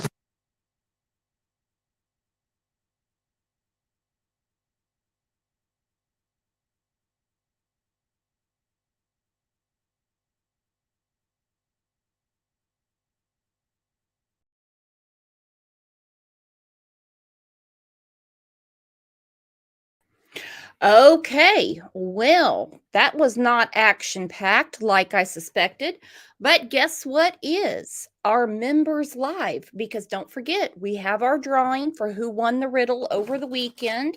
We have 5 people in the running right now, and that's all there's going to be. We will see you, or I will see you in about 4 minutes. Mick Jagger, you're in the running. Mama B's in the running. Angel P is in the running. Christina Gregory and Natasha. So we're going to see who wins the prize. It's actually a good prize this time. It's not just a picture of me and OJ on a magnet. It's actually a good prize this time. All right, so I will see you over in the members live, and I have unlisted the part 2 for the trial. So let's hop over to the members live, and I will see you in about 4 minutes.